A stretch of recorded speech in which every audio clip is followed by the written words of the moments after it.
A female ranger and her loyal German shepherd rush to a veterinary clinic in urgent need of help. When the vet refuses to treat them, no one expects this to be the turning point that changes everything. As the story unfolds, the truth about the dog, not just a companion, but a silent hero who has saved many lives, including the vet's own, is revealed. Will the vet realize the mistake made in judgment? Follow this emotional and surprising story, where loyalty and sacrifice of a four-legged friend are honored. Brimridge hadn't changed much. It remained a small town nestled between ancient pine forests, with its slanted wooden houses hidden behind morning mist, and the dirt road paved with cobblestones leading from the highway to the town center still full of potholes, just like the day she left. But in Senna Vale's heart, everything had quietly collapsed a long time ago. The old pickup truck rolled slowly into town at dawn. On the passenger seat, Eric, a German shepherd with a coat of salt and pepper gray, rested his head on a fabric bag. He wasn't sleeping, just dozing. Every time the wheels hit a pothole, Eric would open his eyes, glance at Senna, then close them again, as if it were a protective habit that no longer felt necessary but still lingered in his blood. Senna pulled the truck over beside the old wooden sign reading, "Welcome to Brimridge." Its letters faded over time. She stepped out, stretching her back and tilting her head to inhale the familiar air, the scent of pine resin, the damp earth from the night's rain, and somewhere in the distance, the sound of a small stream behind the hill. This feeling, once everything to her. The door on the other side of the truck creaked open.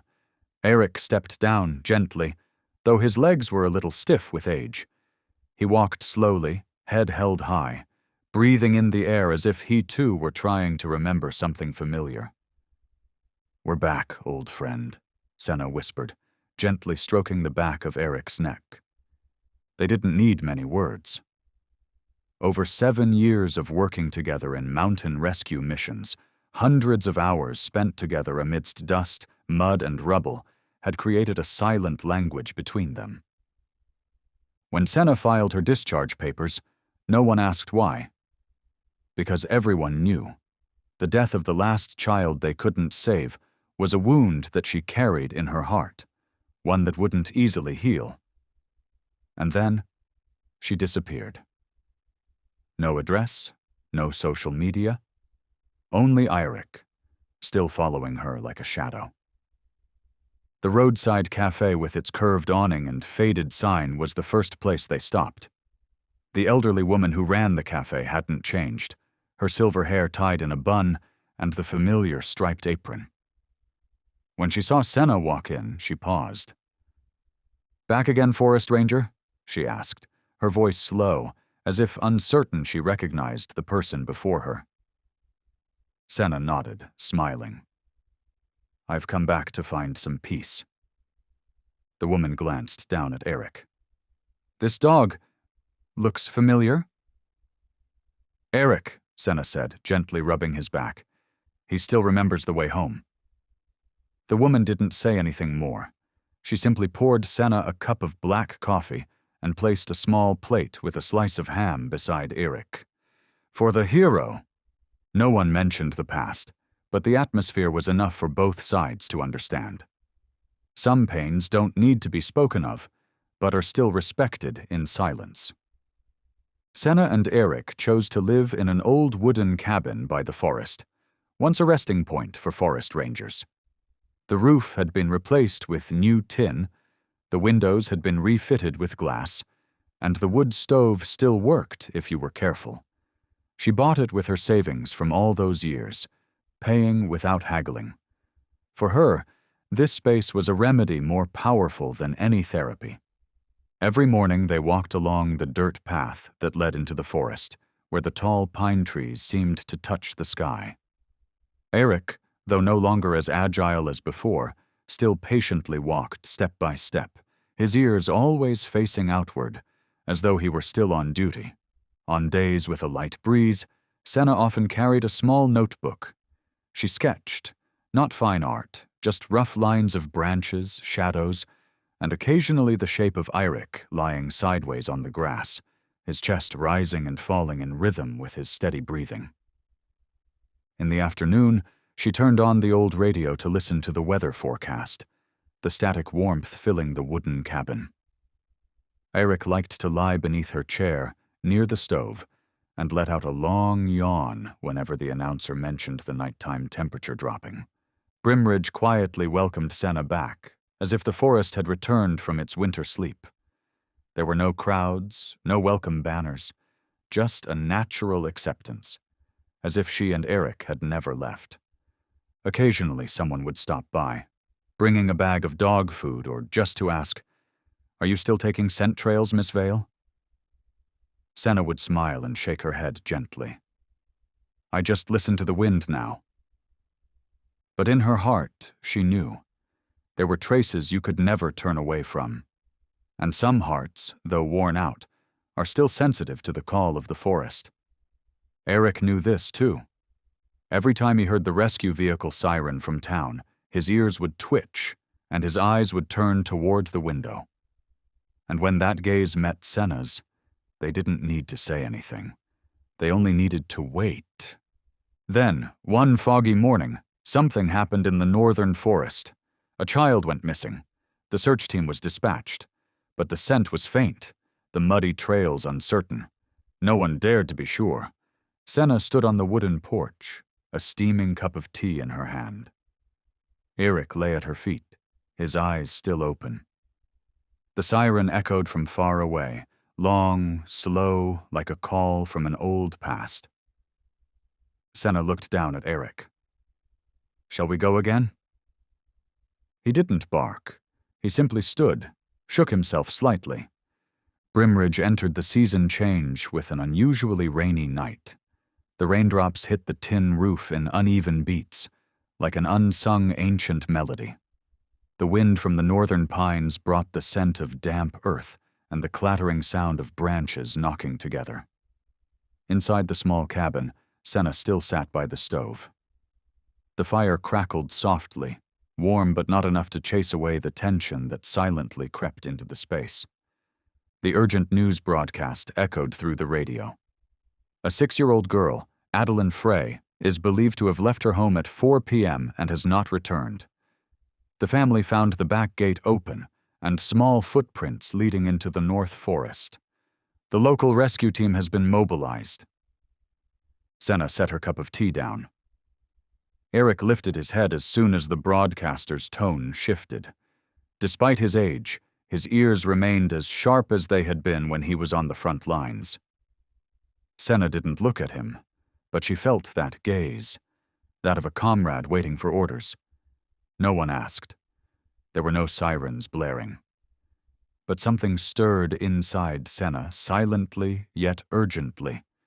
She stood up, threw on her faded raincoat, packed her first aid kit, and stuffed a flashlight into a small backpack. Eirik stretched, walking over to the door. He didn't need to be called. The North Forest of Brimridge in the rain was nothing like it was during the day. The trail had become slippery, the fallen leaves covered the footprints, and the mist settled into thin layers on the branches above. But Senna knew the forest. She trusted her instincts. More importantly, she trusted Eirik. At the rally point, the rescue team had arrived. The reflective jackets gleamed under the headlights, voices mixed with the crackling of walkie-talkies. A man, the team leader, saw Senna and walked over, his gaze uncomfortable. "Senna, I didn't expect you to come." "A 6-year-old girl, and with this rain," Senna replied, her voice steady, her eyes focused on the forest. "You're not with the unit anymore. I'm afraid." "No need to register. I'm going alone. Won't interfere with the procedure." The leader hesitated to say something, but stopped himself. He nodded slightly, his gaze falling on Eirik, the dog standing tall, head raised, eyes as clear as a guiding light. No one objected, because on nights like this, What they needed wasn't rank. It was hope. Senna and Eric separated from the main group, heading towards the eastern slope, the forest deeper there, but with a higher chance of leaving traces, as fewer people passed through. She switched on her flashlight, the faint yellow beam lighting up the mist, turning everything ahead into a hazy, pencil-drawn image. Eric led the way, his nose close to the ground. Occasionally, he stopped for a few seconds, then changed direction. He didn't bark, didn't rush. He walked steadily, as if he had been programmed to find life in the darkest places. Senna followed silently, her heart both calm and heavy. The wind picked up as they reached the lower forest near the stream. The leaves rustled. A few small branches slapped against her shoulders as the wind blew back at her. But she didn't stop. Suddenly, Eric halted, his eyes locked onto a low bush. Senna understood that signal. He had found something. She crouched, gently brushing away the leaves. A small, muddy pink child's shoe sat precariously at the edge of the tree roots. Nearby, there were small, fresh footprints. Senna said nothing, but her hand tightened around the flashlight. Eric turned to look at her. They both knew. Time was running out. From afar, the walkie-talkie crackled. "The west side hasn't found anything yet. No sign. The temperature is dropping." Senna kept her steps steady. The wind howled louder. But Eric didn't falter. His eyes glowed with absolute focus, part instinct, part responsibility. On the way, Senna noticed a few branches broken unnaturally. The child might have tried to squeeze through this way in panic. That meant she was still conscious, at least up until that point. She knelt, touching the damp earth. The temperature was beginning to drop. If they didn't find her soon, the little girl could suffer from hypothermia. Eric suddenly veered left, taking a path Senna had never walked before. The flashlight illuminated the narrow trail covered in fallen leaves. She followed, each step careful. The deeper they went, the weaker the wind became. The thick trees shielded them, creating a windless pocket. And there, Eric stopped. He turned his head, barking softly. Senna quickened her pace. Beneath a low tree, she saw a small figure huddled, trembling. The girl's coat was soaked through, her hair matted against her forehead. Her eyes were wide with fear, but still bright. Senna slowly bent down, touching the girl's shoulder. "Adeline?" The child didn't speak, just nodded faintly. Eric moved closer, lying down beside her like a living blanket. He stretched, using his back to block the wind. Senna opened her bag, pulled out an emergency blanket, and called in on the walkie-talkie. Her voice was calm but shaking with emotion. "I've found her. The girl is still conscious, needs medical assistance at the low stream point to the east." On the way back, Eric stayed by the girl's side, silent but steady. The girl occasionally glanced at him, her hand resting gently on his neck, like holding onto a lifeline leading her home. By dawn, as the mist hadn't fully cleared, the rescue team saw Senna and Eric bringing the girl back to the rally point. Senna didn't say anything further. She placed a hand on Eric's back, gently stroking him once. He looked at her, and together they turned and walked back into the forest, where they belonged. After Adeline was safely taken back, the morning light pierced through the gray clouds of Brimridge, bringing a warmth unlike any other day. But in Senna's heart, something still lingered uneasily. The girl had muttered, wrapped in the blanket, about a strange uncle who often gave her candy through the forest fence. That sentence fell into Senna's ears like a distant signal, unclear but impossible to ignore. Senna and Eric rested for a few hours before heading back into the forest, this time not on request or mission, but because of the instinct of one who could read what maps could not. The forest today seemed to have shed its skin after the rain. More leaves had fallen, covering the ground in a wet, slippery carpet. Light filtered through the branches, casting beams that crisscrossed like golden threads in the air. Eric walked ahead, his stride calm, head low, occasionally pausing to sniff the base of a tree.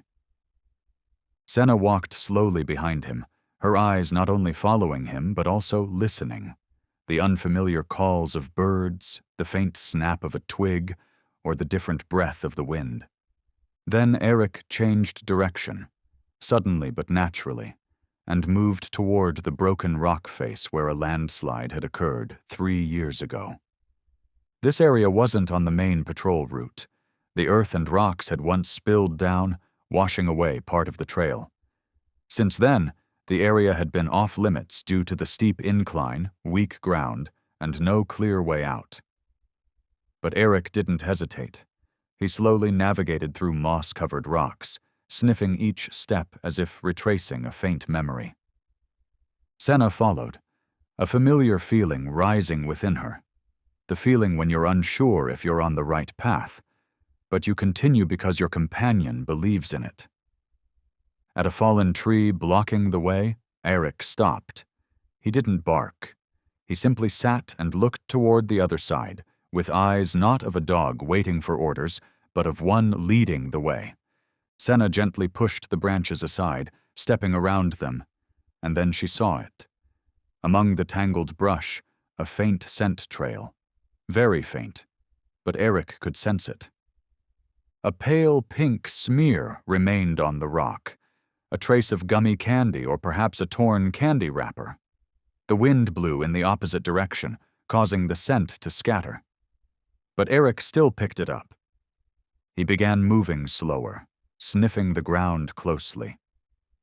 Senna followed, memorizing the path. Eric understood. They had done this hundreds of times. Led by the fragmented scents, Eric took her to a narrow path by the rocks, nearly concealed by the wild bushes. Below them was a deep ravine. The land once collapsed like a giant mouth.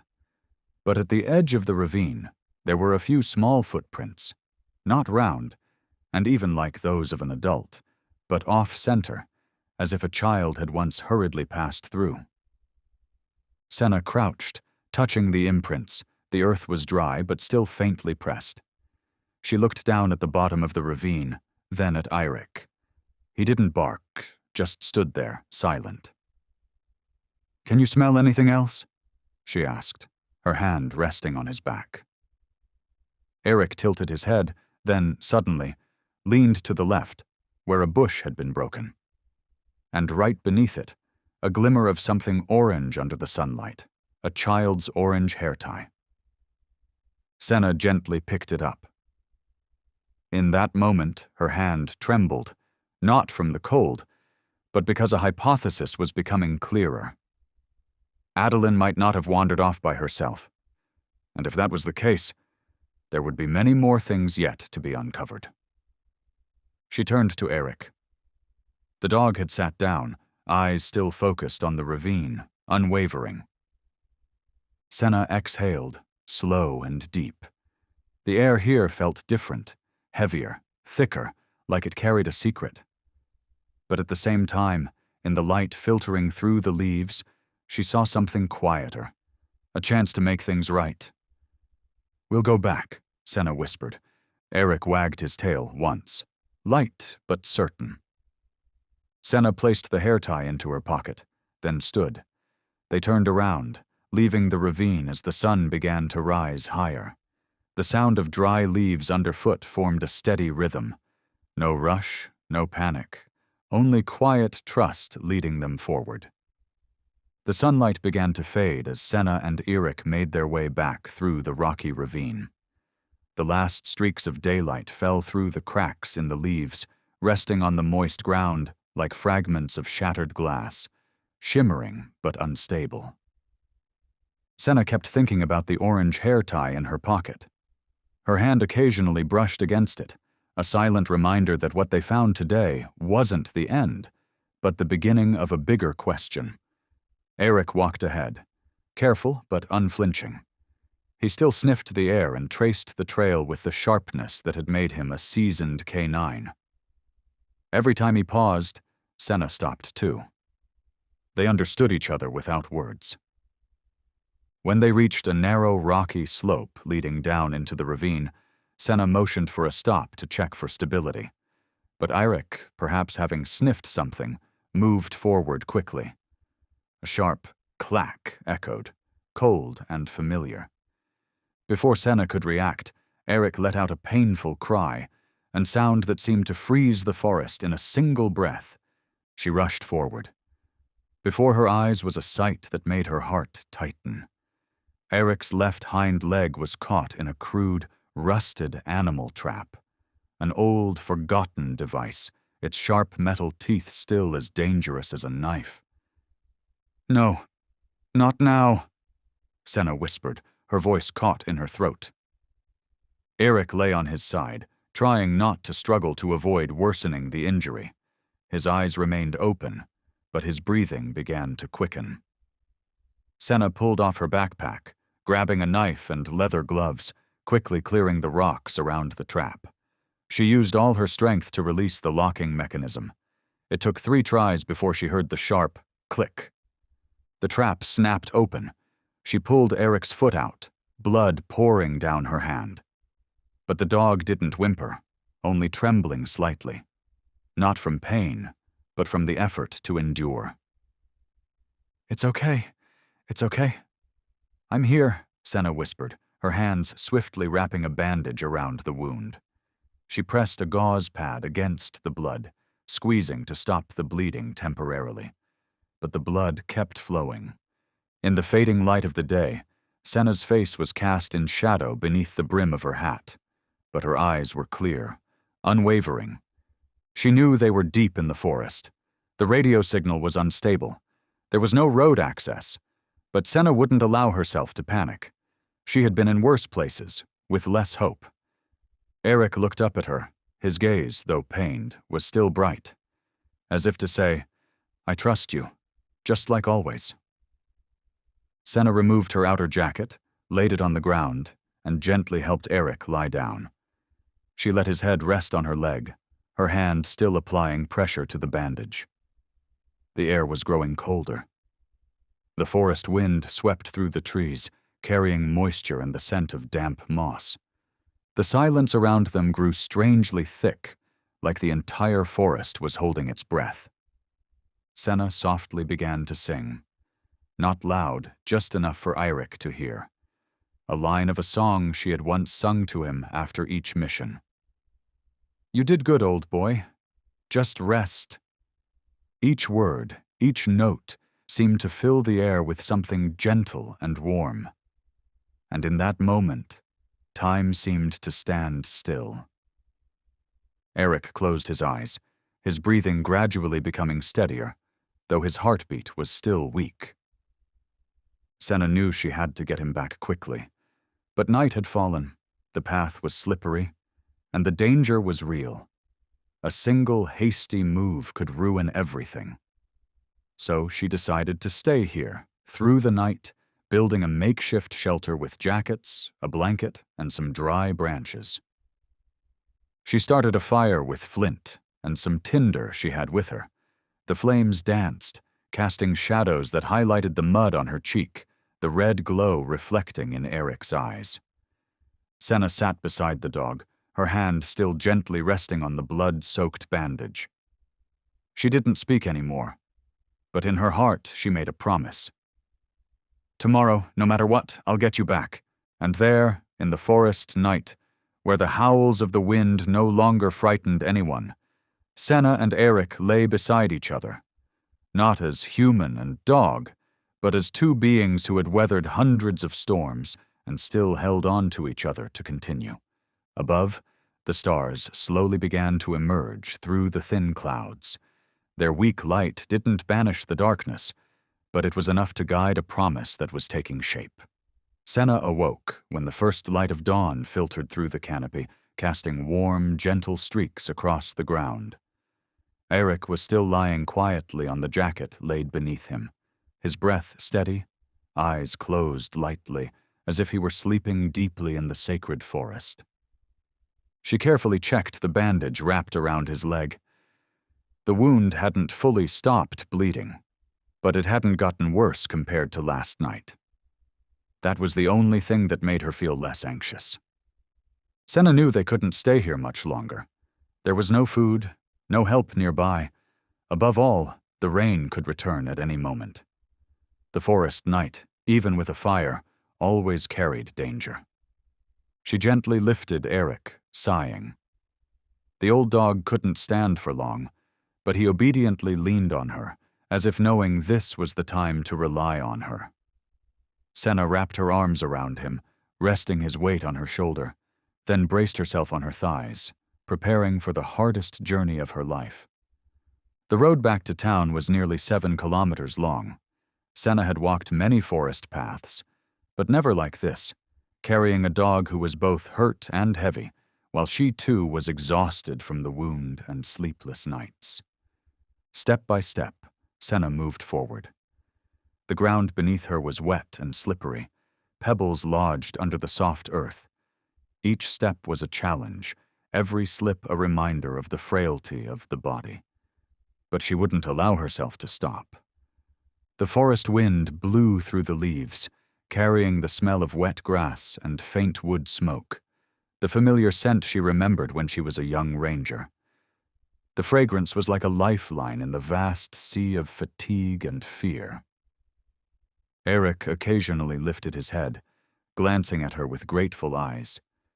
He couldn't speak, but Senna read that trust in every glance, in every steady breath.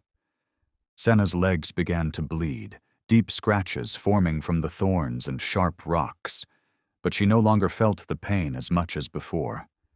The physical pain was overshadowed by the will to not fall. As she walked, she thought back to the days with Eric, searching for the missing, facing storms, cold snow, and dangers lurking everywhere. But never had she felt so alone as she did now. Alone, but not hopeless.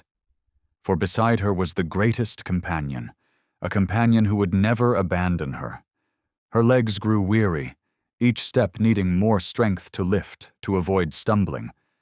But Senna gritted her teeth and pressed on. She thought of Adeline's family, of the people in the town waiting for good news, of the trusting eyes. Thinking of that, she felt a new strength surge within her, a strength of resolve and hope. As the sky began to brighten, the sun peeking through the low clouds, the forest bathed in golden light, Senna knew the town wasn't far. She counted each step quietly, feeling a gentle, warm joy like the morning sun. Suddenly, in the distance, the dim lights of a few houses appeared, the distant sound of birds singing and the rooster crowing, a symphony welcoming the new day. Eric lifted his head slightly, wagging his tail weakly, as if sensing the warmth of life and safety. Senna smiled a tired but happy smile. They had made it through the long night, through pain and exhaustion. The way home was near, and she knew the road ahead, still full of challenges, but with Eric by her side, she would never be alone. Senna walked on, her gaze lifted to the sky, which was gradually brightening. The first rays of sunlight pierced through the gaps in the leaves, casting shimmering streaks on the ground like golden threads. In that light, a new spark of hope flickered. Senna quickened her pace as she entered the center of Brimridge, the morning sun having already burned away the fog. Despite her exhaustion and weariness, she still held Eric tightly in her arms, her hand trembling from old wounds mingling with fatigue.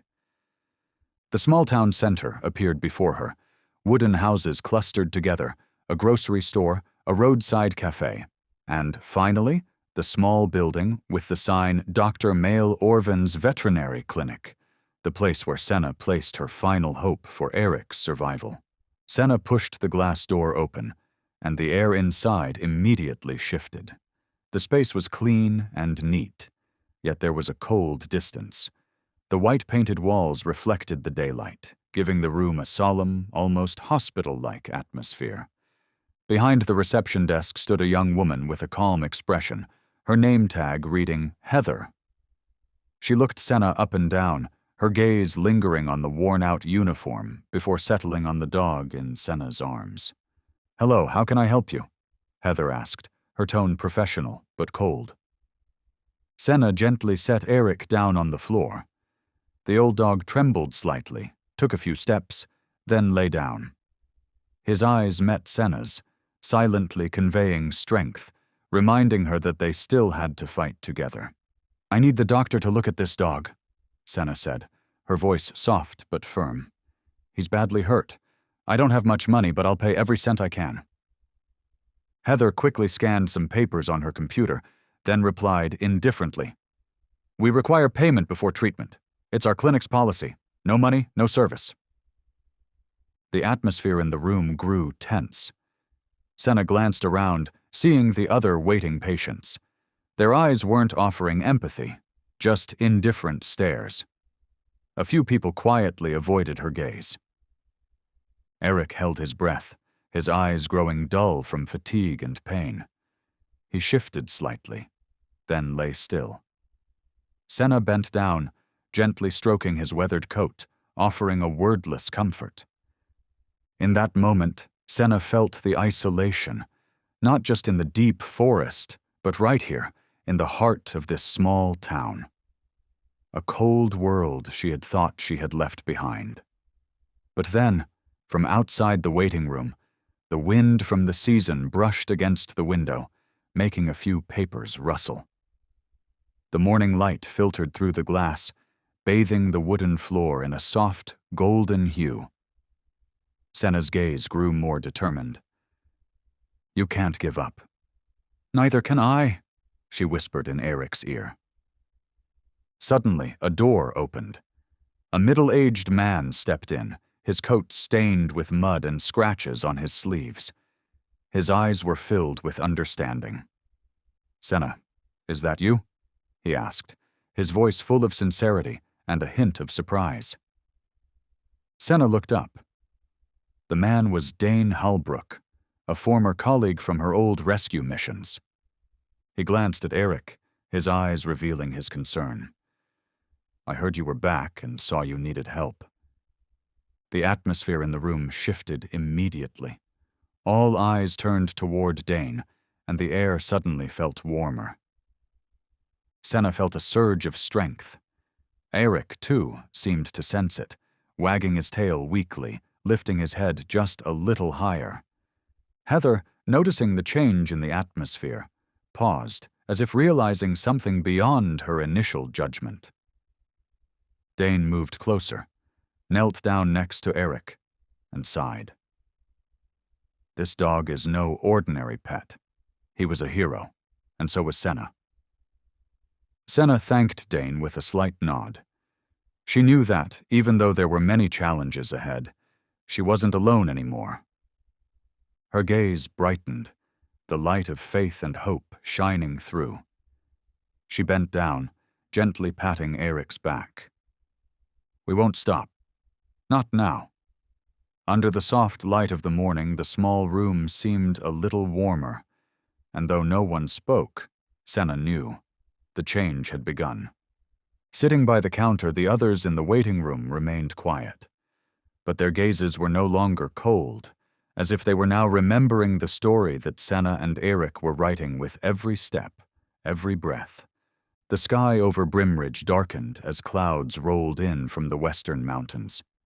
The wind began to howl, bringing a cold rain that poured down like a deluge, pounding the roof and the treetops, creating a haunting melody interspersed with the distant rumble of thunder. Senna sat by the window, her fingers tapping out a text message on her old phone as her eyes remained fixed on the stormy night in the forest. She remembered every second that had passed, the fragile line between life and death that she and Eric had faced together. Beside her, in the makeshift cage in the corner of the room, Eric lay. His breathing was labored, his coat still damp in places, the wound on his leg still oozing blood. But the most remarkable thing was, despite being exhausted, he still tried to bark, a weak but determined sound. Senna silently approached the cage, bent down, and gently placed her hand on his head. She whispered, "We've crossed cold streams, harsh winds, and perilous cliffs. You won't fall here, Eric. Not now, not ever." The sound of rain outside continued unabated. The faint light from the small oil lamp on the table created a warm glow in the cold room, where Senna and Eric shared a peaceful moment after their long battle. In recent days, Senna hadn't slept much. She kept a close watch on every sign from Eric's body, every breath, every tiny movement. She knew he wasn't just a dog. He was her friend, her fiercest companion, an inseparable part of her life. Her voice echoed softly in the stillness of the room. "You're my hero, Eric, and you will heal." Eric responded with a tender gaze and a gentle lick on her hand. Despite his pain, he still showed absolute trust. The rain outside began to grow fiercer. The wind carried large raindrops that slammed against the window, leaving long streaks of water trailing down like silent tears of nature. Senna stood up, pulling the curtain shut to block the rain. She turned to face Eric, her eyes filled with determination. She thought back to the early days when she first met him, when Eric was a strong, agile K9. The battles, the rescues in the treacherous mountains, those experiences had forged an unbreakable bond between them. Now, as he grew older and wounded, Senna couldn't let him fall. She promised herself she would do whatever it took to keep him alive, to keep them fighting together. The light in the room radiated warmth, wrapping the two of them, human and dog, like a comforting blanket amid the storm. In that moment, no matter how many challenges lay ahead, Senna believed that as long as they were together, nothing could break them. Eric barked softly again, his bark like a vow between two souls. Senna smiled, gently patting his head. "We'll win. Together."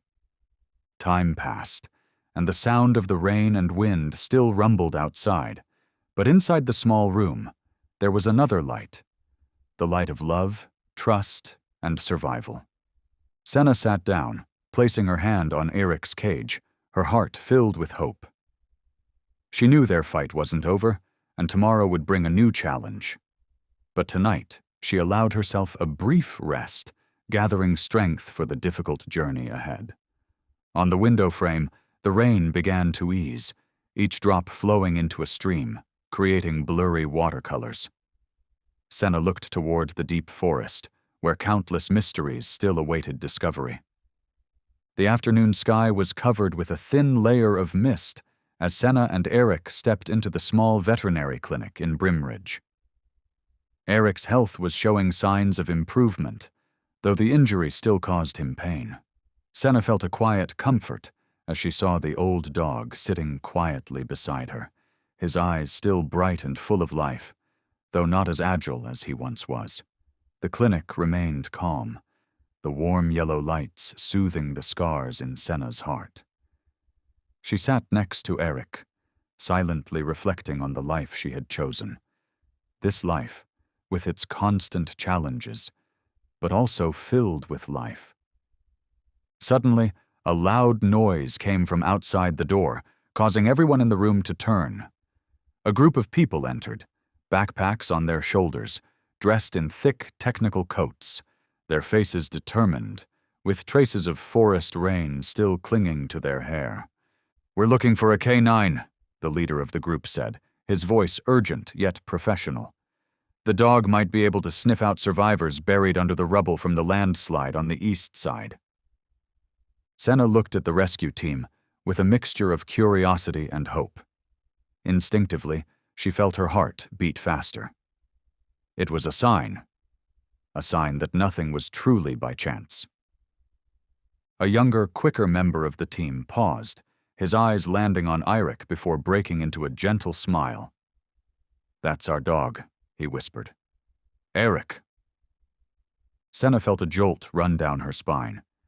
This old dog wasn't just her companion, but also a crucial part of the rescue missions the team was carrying out.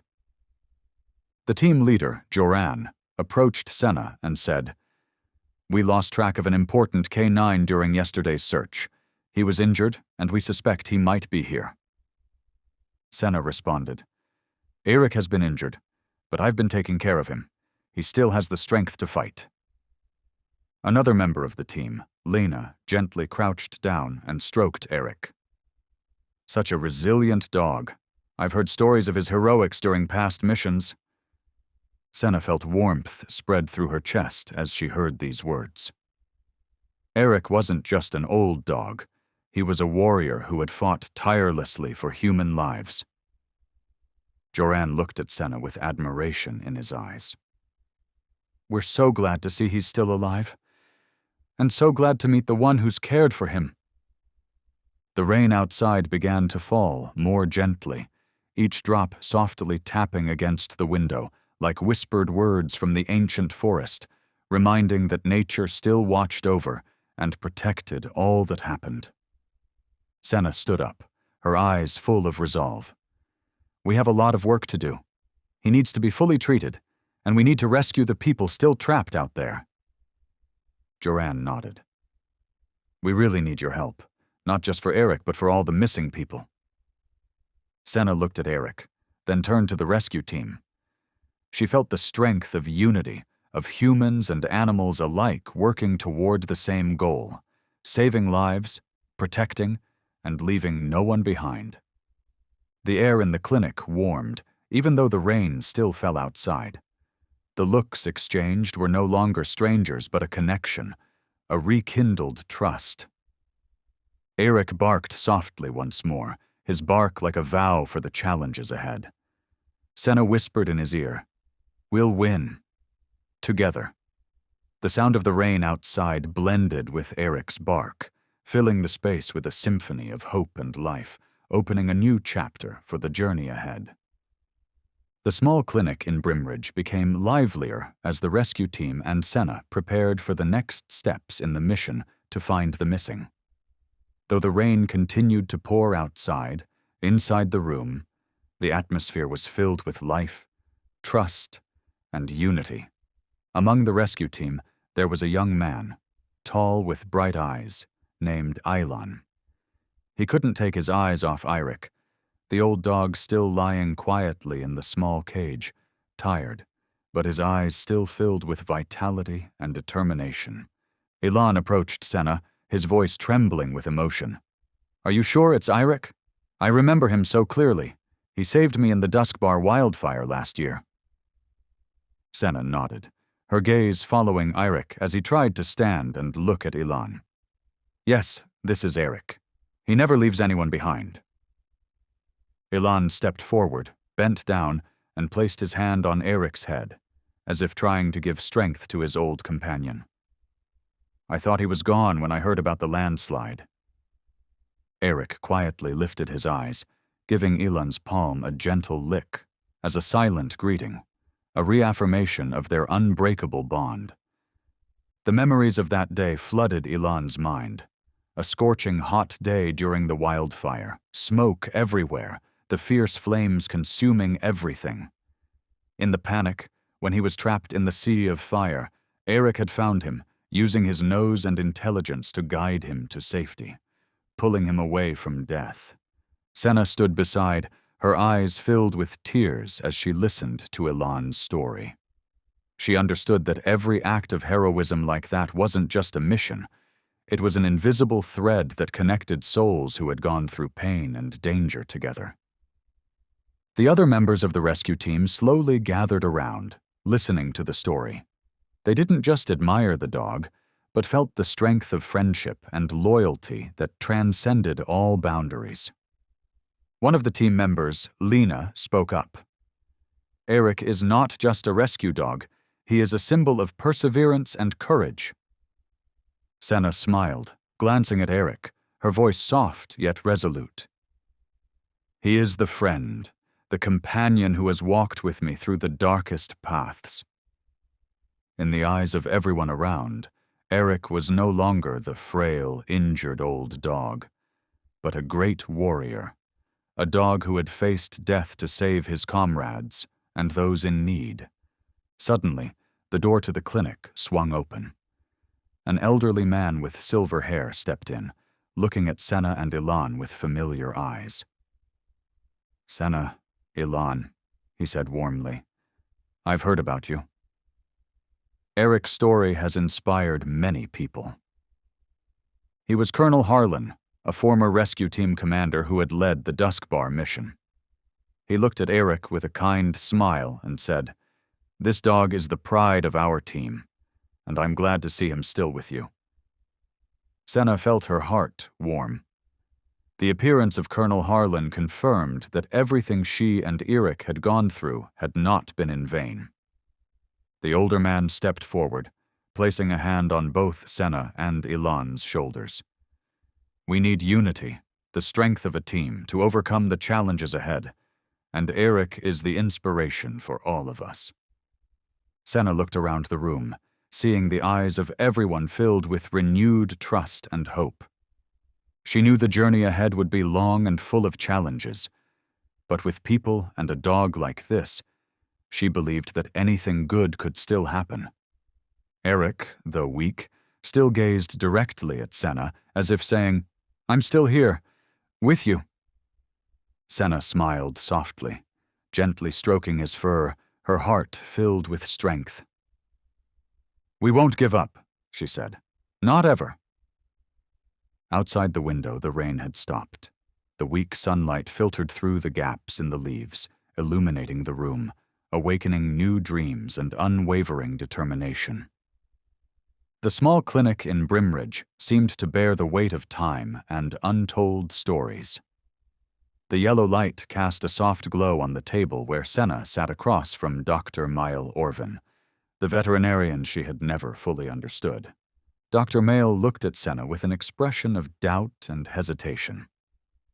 The stories of K9 dogs, of Eric's loyalty and bravery, seemed too far-fetched for him. He asked thoughtfully, "Are you sure about everything you've just said? A dog saving lives, facing danger time and again, and refusing safety?" Senna didn't hesitate. She sighed and began to speak. "Eric is not an ordinary dog, Doctor.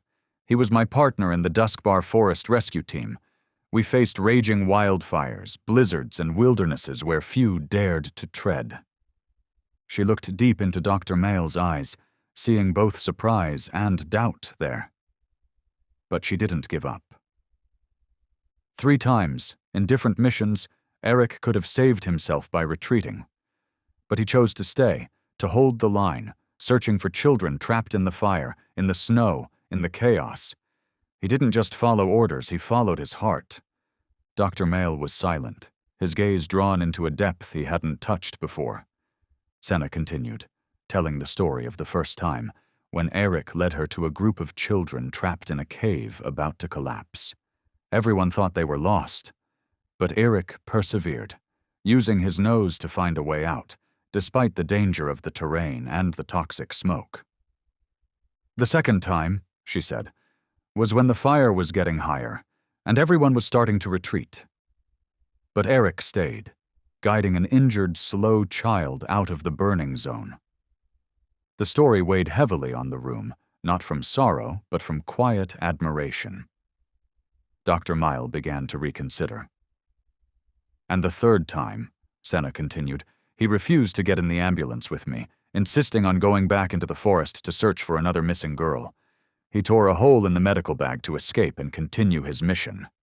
Tears streamed down Senna's face, not just from the painful memories, but from the unwavering commitment between her and Eric. Dr. Mael remained silent for a long time, then sighed, his expression much softer.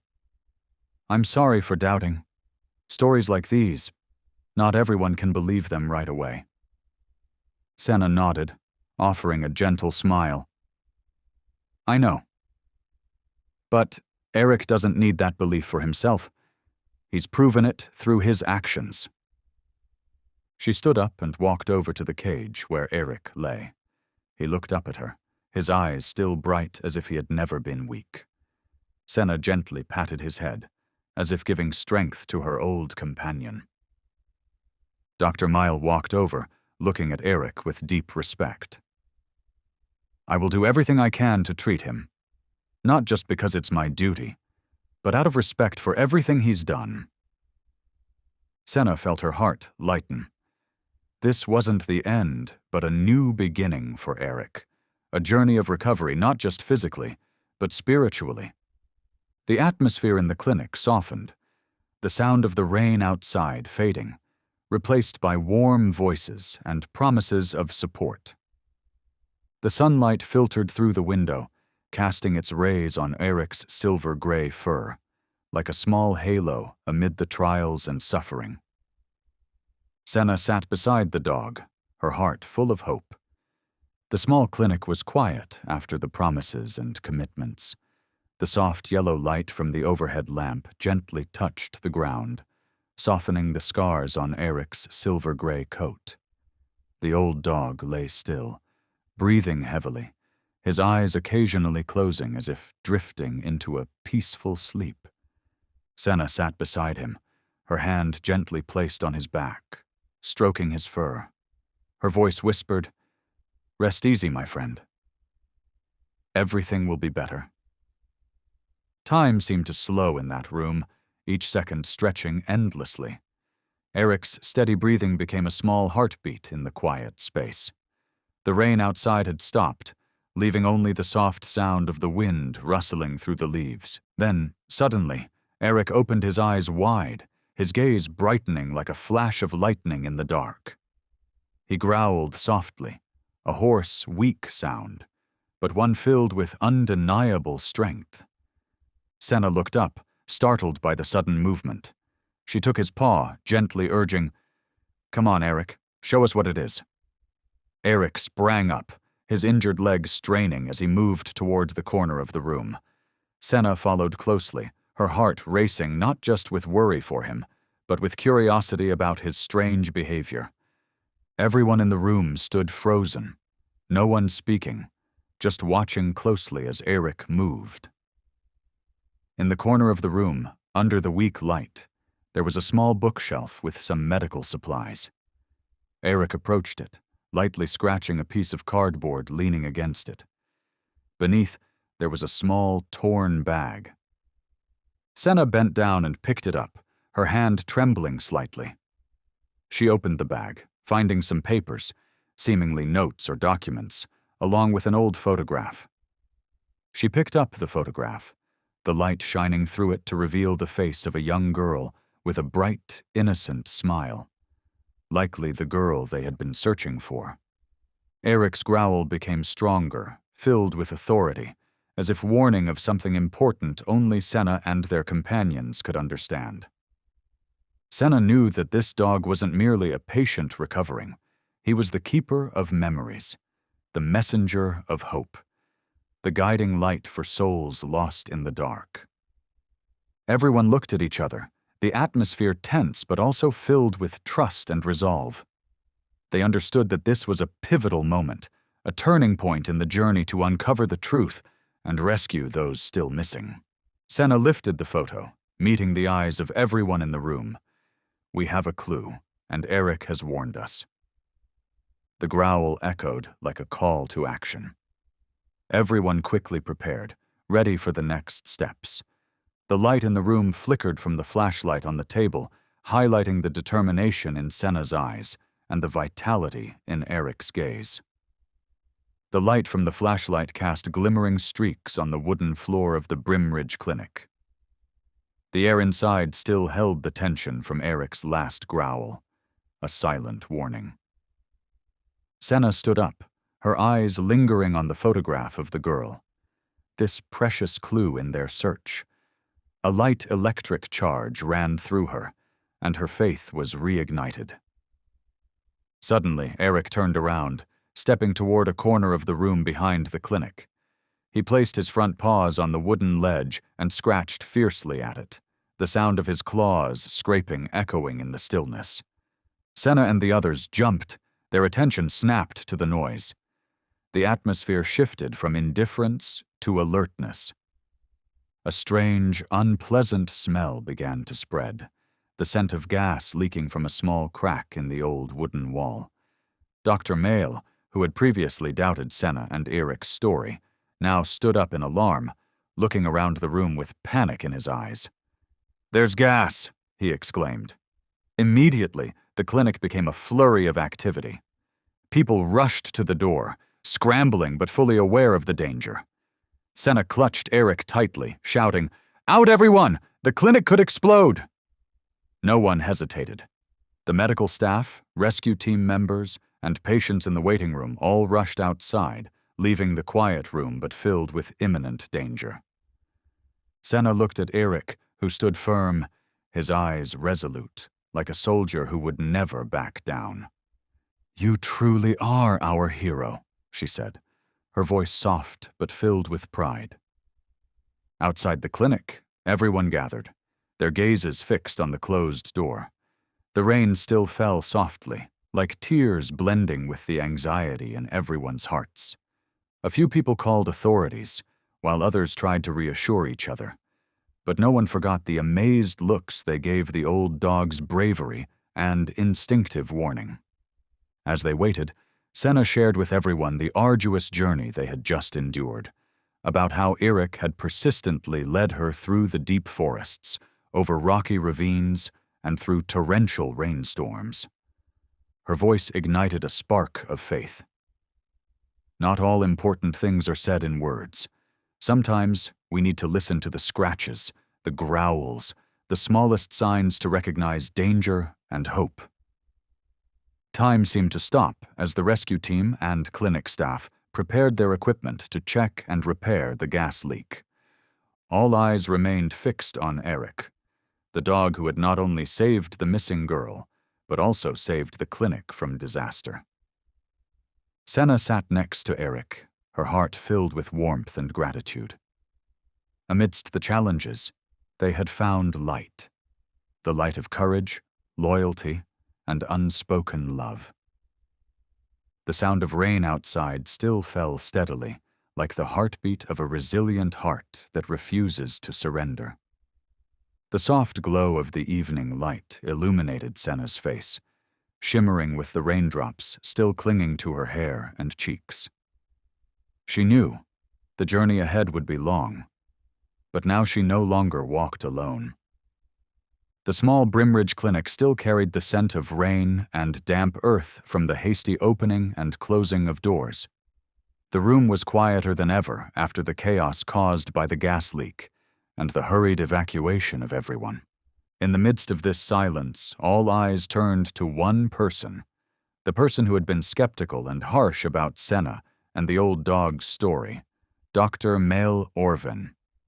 He stood, trembling, beside Eric's cage. The old dog lay still, his breathing weak but his eyes bright, gazing up at the man slowly kneeling before him. In that moment, Dr. Mayle was no longer just a strict doctor, but a man with a heart full of emotion. He lowered his head, using his hand to wipe the bloodstains from the dog's muzzle, his sigh blending with Eric's heavy breaths. He whispered, his voice choked, "I'm sorry, Eric. I didn't trust you. I doubted. I'm sorry for that." No one in the room spoke. Only silent tears fell, pooling on the old wooden floor, like the marks of a profound transformation. Senna stood beside him, her heart melting with emotion. She saw in Dr. Mayle's eyes a change, from the distant, cold doctor to someone gentle and full of compassion. "I've seen many people come and go," he continued, "but I've rarely met a warrior like you, someone who doesn't just fight for life, but fights with their heart and soul." Eric gently licked his hand, as if offering forgiveness and a warm greeting to his old comrade. Suddenly, Senna remembered the early days when they first entered the forest together. through snowstorms and sleepless nights by the flickering firelight. She remembered how Eric had always been ready to charge into danger, without command, simply because he trusted in his necessity. He didn't need orders to know what to do, Senna said to everyone present. Eric is living proof of courage and unwavering loyalty. He's a hero, not just for me, but for everyone who has ever believed in the strength of love and perseverance. The whole room suddenly seemed to fill with warmth, the tears drying up, replaced by gentle smiles, smiles of gratitude and respect. Dr. Mael stood up, looking at Senna and the rescue team. I'll do everything I can to help Eric recover, not just because it's my duty, but because of the shining example he's shown us. Senna nodded, her eyes full of trust and hope. Eric slowly raised his head, wagging his tail lightly. A small gesture, but enough for everyone to feel the fire of life still burning in the old dog. In that moment, in the small clinic, among those with so many challenges and struggles, a promise was made. A promise of life, of courage, and of unconditional love. The evening light gradually faded from the clinic window, leaving behind soft shadows, not dark, but filled with hopes and new light. Outside the veterinary clinic window, the raindrops continued to fall softly, creating a thin mist like a watercolor painting. Under the faint yellow light, a young boy stood silently, his eyes fixed on the cage where Eric lay. The boy didn't speak, just stood there, silently, like a part of the night's painting, his eyes clear, full of hope and gratitude. Senna recognized those eyes, and a wave of warmth surged in her heart. That's the boy Eric saved 3 years ago, she whispered to Dr. Mile beside her. The child we've been following for so long. A few town residents, who had heard the story of the brave canine dog, began to gather outside the clinic. They shared memories, stories of Eric and Senna, about their unbreakable friendship and loyalty through every trial. The elderly news vendor on the corner recounted how he saw Eric rescue a child from the wildfire. The elderly cafe owner mentioned how Eric had tirelessly led the way through snowstorms to bring missing people to safety. The stories spread like a symphony, resonating through the streets, rekindling hope and belief in everyone's hearts. The boy outside the window, named Luke, finally entered the clinic. His eyes met Eric's, and a gentle smile spread across his face. "You saved me," Luke said, his voice trembling but full of reverence. "I can never forget that." Eric, though weak, lifted his head, his gaze warm, as if offering a silent response. Senna stepped forward, embracing Luke, and their eyes spoke volumes, a deep gratitude, an unspoken bond between human and animal. In that moment, it wasn't just the saving of a life, but a friendship that had withstood the test of time and hardship. The people of Brimridge, through Senna and Eric's story, began to reconsider the value of loyalty and the strength of resilient hearts. Senna knew their journey wasn't over, but the light from this story would illuminate the road ahead. Outside, the rain had stopped. Weak sunlight filtered through the leaves, shining down on the faces of Luke and the old dog, like a promise for a brighter tomorrow. A mild golden sun bathed the town of Brimridge, the light filtering through the tall trees and casting dancing patches of light on the red dirt road. Inside the small veterinary clinic, the wall behind the reception desk suddenly became the place to hold a special image. A photo of Eric, the German shepherd with a gentle gaze and an unyielding spirit, was hung proudly in an old yet sturdy wooden frame. Below the photo, a simple inscription was carved into a wooden plaque. Nameless hero, unwavering heart. Everyone in the clinic looked at the photo with reverence, feeling as though Eric's invisible presence was still enveloping the room. Senna stood beside, her eyes filled with humility and resolve. As the crowd began to applaud, she raised her hand to gently ask for silence. "Thank you all for coming today," Senna said softly, yet with strength. Eric never sought fame or praise. He only did what was right, no matter how difficult it was. She paused, looking toward the photo of her old companion, his eyes seeming to impart invisible strength to her. "And I don't need a medal, a title, or a grand ceremony," she continued with a clear voice. "I only have one wish. Starting today, this clinic will open its doors for free to all stray animals, those voiceless creatures with no shelter." A small silence spread through the room, followed by quiet sighs of relief, as if in agreement. Dr. Miles stepped forward, his voice warmer than ever before. "I will do everything in my power to make that a reality. This is not just a promise, it is a commitment. My clinic will be a safe place for all." The people in the room began to share Eric and Senna's story with those around them, spreading the spirit of love, responsibility, and compassion. Senna felt a deep joy, not from being honored, but because she and Eric had contributed to making something better for the community, a place where all creatures were treated with respect and love. Eric's photo on the wall became a guiding light, reminding everyone of the power of loyalty and unconditional friendship. That day, in the small room, the atmosphere was filled with warmth, humanity, and hope. The morning sunlight filtered through the clinic's window, shining on Eric's photo, like a promise of days ahead filled with love and kindness. After the photo of Eric was proudly hung in the Brimridge Veterinary Clinic, and the call to open doors for free to strays was made, the small town began to change, bit by bit, but with vibrancy and hope. Early in the morning, the small streets of Brimridge had changed significantly. People started bringing food, warm blankets, and small gifts to the clinic, not just for the pets, but for the strays, the small creatures with no voice. The looks that had once been indifferent now became tender and warm. Patting backs, kind words for Senna, and the clinic staff grew more frequent, like seeds of kindness sown in the heart of a town that once seemed barren. Senna often received packages from all over, boxes of pet food, soft blankets, and even encouraging notes in small, delicate cards. These gifts were carefully distributed to the animals being cared for in the forests or temporary shelters. One day, when Senna opened the door to her house, she found a basket hanging on the door with a special food package for Eric, a gift from a family that had just moved to Brimridge.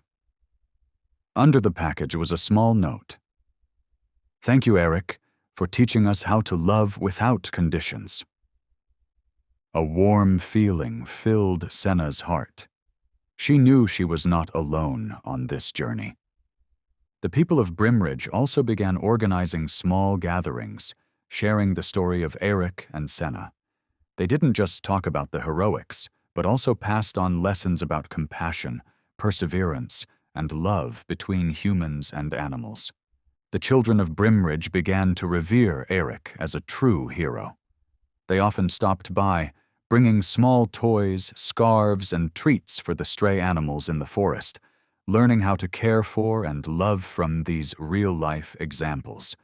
Senna felt increasingly happy as she witnessed this change. She remembered the cold, dark nights when it was just her and Eric, battling challenges together. Now she knew she had awakened a part of Brimridge's heart, a part that should never go cold. One afternoon, when the last rays of sunlight fell on the roof of Senna's small wooden house, she received a call from the rescue team. They informed her that the community had provided support, both material and emotional, to expand their rescue operations and protect wildlife in the area.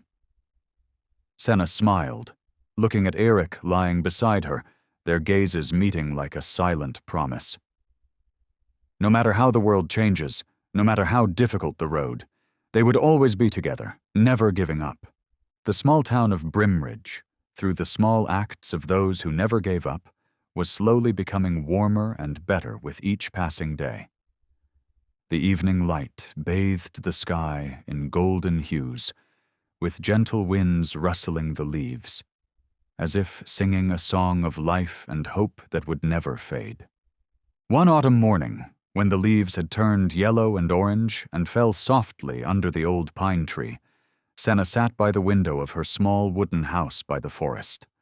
She sipped her hot tea, her gaze quietly looking out at the forests that remained a deep green despite the passing of time.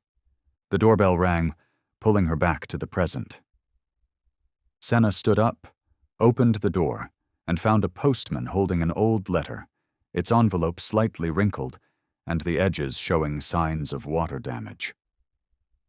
"You have a letter from a loved one," the postman said, his eyes gentle, as if understanding the untold story. Senna took the letter, a flutter of something moving in her chest. She stepped inside and carefully tore open the envelope. The letter was written in soft, familiar handwriting, filled with heartfelt emotion. It was from the mother of Adeline, the young girl who had gone missing and whom Senna and Eric had rescued. Senna sat down, reading each line as if listening to a whisper from afar. In the letter, the mother expressed deep gratitude to Senna and Eric, angels without armor, but with hearts braver than anyone else. She shared the hardships they had faced afterward, the fear, and the overwhelming relief when her daughter had returned safely. The most touching part of the letter was a drawing attached to it, a crude sketch by Adeline, showing a German shepherd standing proudly beside a small girl, beneath a bright sun and a deep blue sky. The dog in the drawing didn't need armor or heavy gear, just bright eyes and silver-gray fur. But to Senna, that drawing said everything. It was the image of a hero, a loyal friend who would never abandon. Senna felt a warmth spread in her heart, as if a gentle fire had been kindled from the first days she stepped into the deep forest, battling challenges with Eric. She placed the drawing on the wall, next to Eric's photo in the clinic. 2 images side by side, a silent reminder of the power of friendship, courage, and kindness. Senna gently stroked the drawing, whispering, "You are the hero of this little girl, of me, and so many others. No need for armor, just your heart and resilience." Under the fading evening light, the drawing and the photo seemed to merge together, creating a scene full of warmth and hope. That day, Senna realized that the small actions, the decisions to never give up, to never surrender to hardship, could create miracles beyond imagination. The letter was not just a thank you. It was a powerful reminder for her to continue the journey, not just for herself, but for all those voiceless creatures. The brilliant sunset stretched across the Brimridge sky, casting light on the small drawing on the wall and reigniting the flame of hope in Senna's heart. The next morning, soft sunlight stretched across the small hill behind Senna's wooden house. The golden rays filtered through the leaves, coloring the wild chrysanthemums blooming brightly, creating a vibrant, living canvas. Eric stood there, his legs still weak but growing stronger each day. The old dog, after battling pain and injury, was now taking his first steps outside in the peaceful, sunlit air. Senna stood beside him, her eyes filled with joy and pride. She gently called to Eric with a soft voice, "Come on, Eric, just one step at a time." The dog shivered slightly, then placed one foot on the soft ground of the backyard. Senna held his head gently, stroking his weathered fur as if offering strength. Each step Eric took was significant, not just the recovery of a creature, but a symbol of the unyielding will that refused to be broken by adversity. The wild chrysanthemums surrounding the yard seemed to celebrate, their scent blending with the fresh morning air, creating a symphony of nature and life. Senna remembered the difficult days that had passed, Endless rainstorms, cold nights in the deep forest, Eric's final growl as a vow that could never be forgotten. Now, as she watched the dog stand firm on his own feet, she knew that all their efforts had been rewarded. The people of Brimridge began to take notice of Eric's miraculous recovery. They frequently stopped by, bringing small gifts, nutritious food, soft blankets, to support the dog and Senna. Every inquiry, every warm glance was like an invaluable encouragement. Senna and Eric walked together along the narrow path around the house, between fields of chrysanthemums and rows of lush green trees. Sunlight filtered through the leaves, casting shimmering streaks of light on the earth beneath. Eric wagged his tail, breathing in the fresh air, as if savoring a new life that had just begun. She spoke softly to Eric. "You've won, my friend, and we will have many more days like this under the light of hope and love." Eric licked her hand gently, as if responding to that promise. Despite his age and the wounds that hadn't fully healed, in his eyes still burned the fire of spirit and an unwavering resolve. The backyard became a sanctuary, a peaceful place after the storms. Senna knew that every day, every step Eric took was a small victory, but one more valuable than any treasure. The warm sunlight, the gentle fragrance of chrysanthemums, and the soft breeze all seemed to sing a song of life and unyielding faith. Senna stood quietly, watching Eric run around the garden, her heart filled with hope for a brighter future, a day of true light. The morning gently blanketed the Brimridge forest like a soft velvet blanket. The pale pink dawn light filtered through the leaves, creating shimmering streaks that danced on the damp earth. The air was fresh, cool, and full of life, as if welcoming a new chapter in their lives. Senna and Eric walked slowly along the familiar trail, the path where they first met, beginning a journey that had lasted for years, facing countless challenges together. But today, it wasn't about finding someone or rescuing anyone. It was simply to be, just to be in this peaceful moment, in the bond and the living spirit of a friendship that could never fade. The gentle breeze carried the scent of the forest earth, of wild flowers, the fragrance Senna had known since childhood. She looked at Eric, the old dog with silver-gray fur, his eyes still bright, full of fighting spirit and loyalty. Eric walked beside her, occasionally sniffing a special scent, then shaking his head gently, as if to confirm, "I'm still here, still with you." Senna smiled softly, speaking gently. "We've been through so many seasons, so many dangerous paths. But today, we just need to enjoy this moment." The light filtered through the treetops, casting shadows on the green leaves, creating a living watercolor of light and dark. The chirping of birds, the soft rustling of leaves underfoot. Everything merged into a harmonious melody of nature. They stopped by a small stream, the water gurgling over smooth stones. Senna bent down, scooping some water for Eric to drink. The old dog lapped up the clear water, as if gaining strength for his recovering body. She sat down by the stream, her hand gently stroking Eric's soft fur, her heart full of unspeakable emotions. Memories flooded back, the first time they met, the long days in the deep forest, the quiet rescues that were filled with meaning.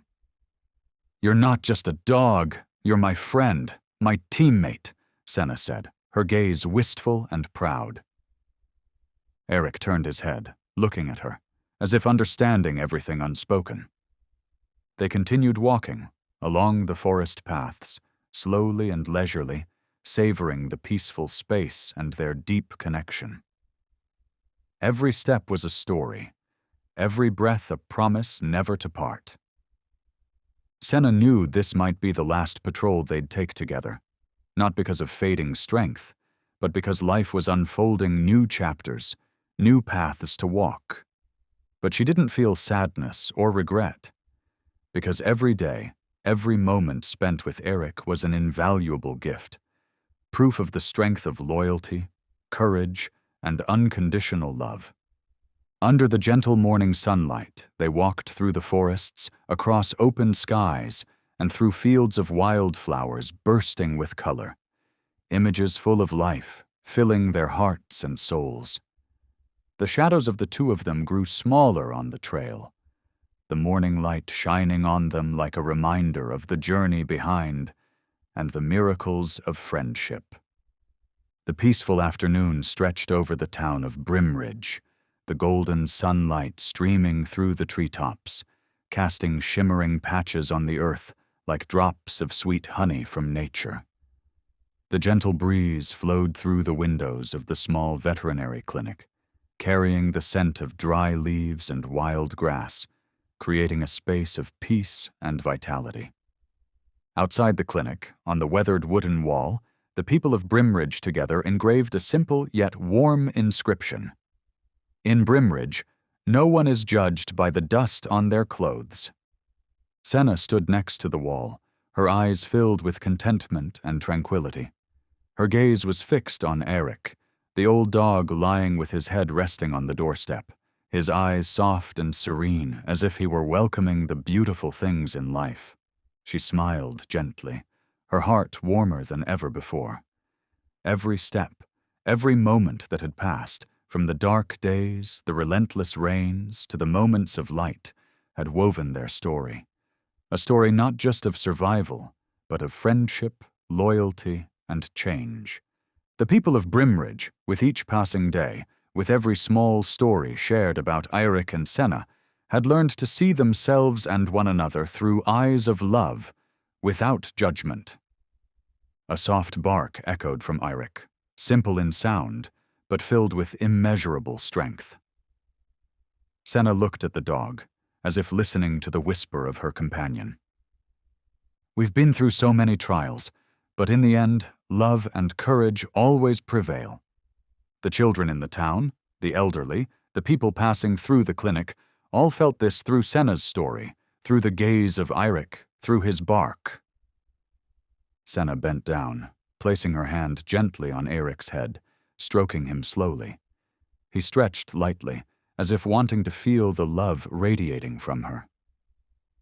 The evening light bathed them, creating a peaceful yet vibrant scene, an ending that was complete, yet a beginning for the stories to come of human connection and sharing. Senna knew that, while this story had reached its conclusion, the values it carried would live on in each person's heart, a promise kept, never fading. The story of Senna and Eric wasn't just the journey of one person and a brave German shepherd overcoming trials, but a vivid testament to the power of love and perseverance. The German shepherd, with intelligence, loyalty, and remarkable responsibility, had become a loyal companion, ready to sacrifice to protect and save humans. Through every step, every bark, Eirik had inspired dedication and heartfelt emotions, transcending all hardships, becoming a symbol of courage and silent sacrifice. The story also evokes in each of us compassion and gratitude for the creatures who silently stand by, helping humans without asking for anything in return except unconditional love. It is a profound reminder of our responsibility to protect and care for our companions, and a valuable lesson in patience, kindness, and the strength of genuine connections between humans and animals. Senna and Eric have proven that it's not the spotlight or accolades that make a hero, but rather the small, persistent actions every day, driven by a heart full of love and an unwavering belief in life. Their story serves as an inspiration for each of us to live kinder, more appreciative, and braver lives on our own journeys. 2 German shepherds burst into a medical clinic. One blocked the hallway, the other blocked the door, and then the police handcuffed both of them, considering them dangerous. But no one knew. In the corner of the room, there was a note written in a child's handwriting. "Don't let him do it again." They couldn't speak, but their actions told a story that humans had chosen to forget. And that was just the beginning. Let's listen to the end to see how the story unfolded. The March wind swept softly through the towering pine trees of Hemsworth, gliding along the edges of rooftops crusted with time, carrying with it the warm scent of pastry dough rising in early ovens and the faint chime of morning bells echoing through a town that had stayed too quiet for too many years. It wasn't a rainy day. It wasn't a sunny day either. Just one of those in-between mornings where the world seemed to float, unhurried, as if the town itself was holding its breath, postponing the truths it wasn't ready to face.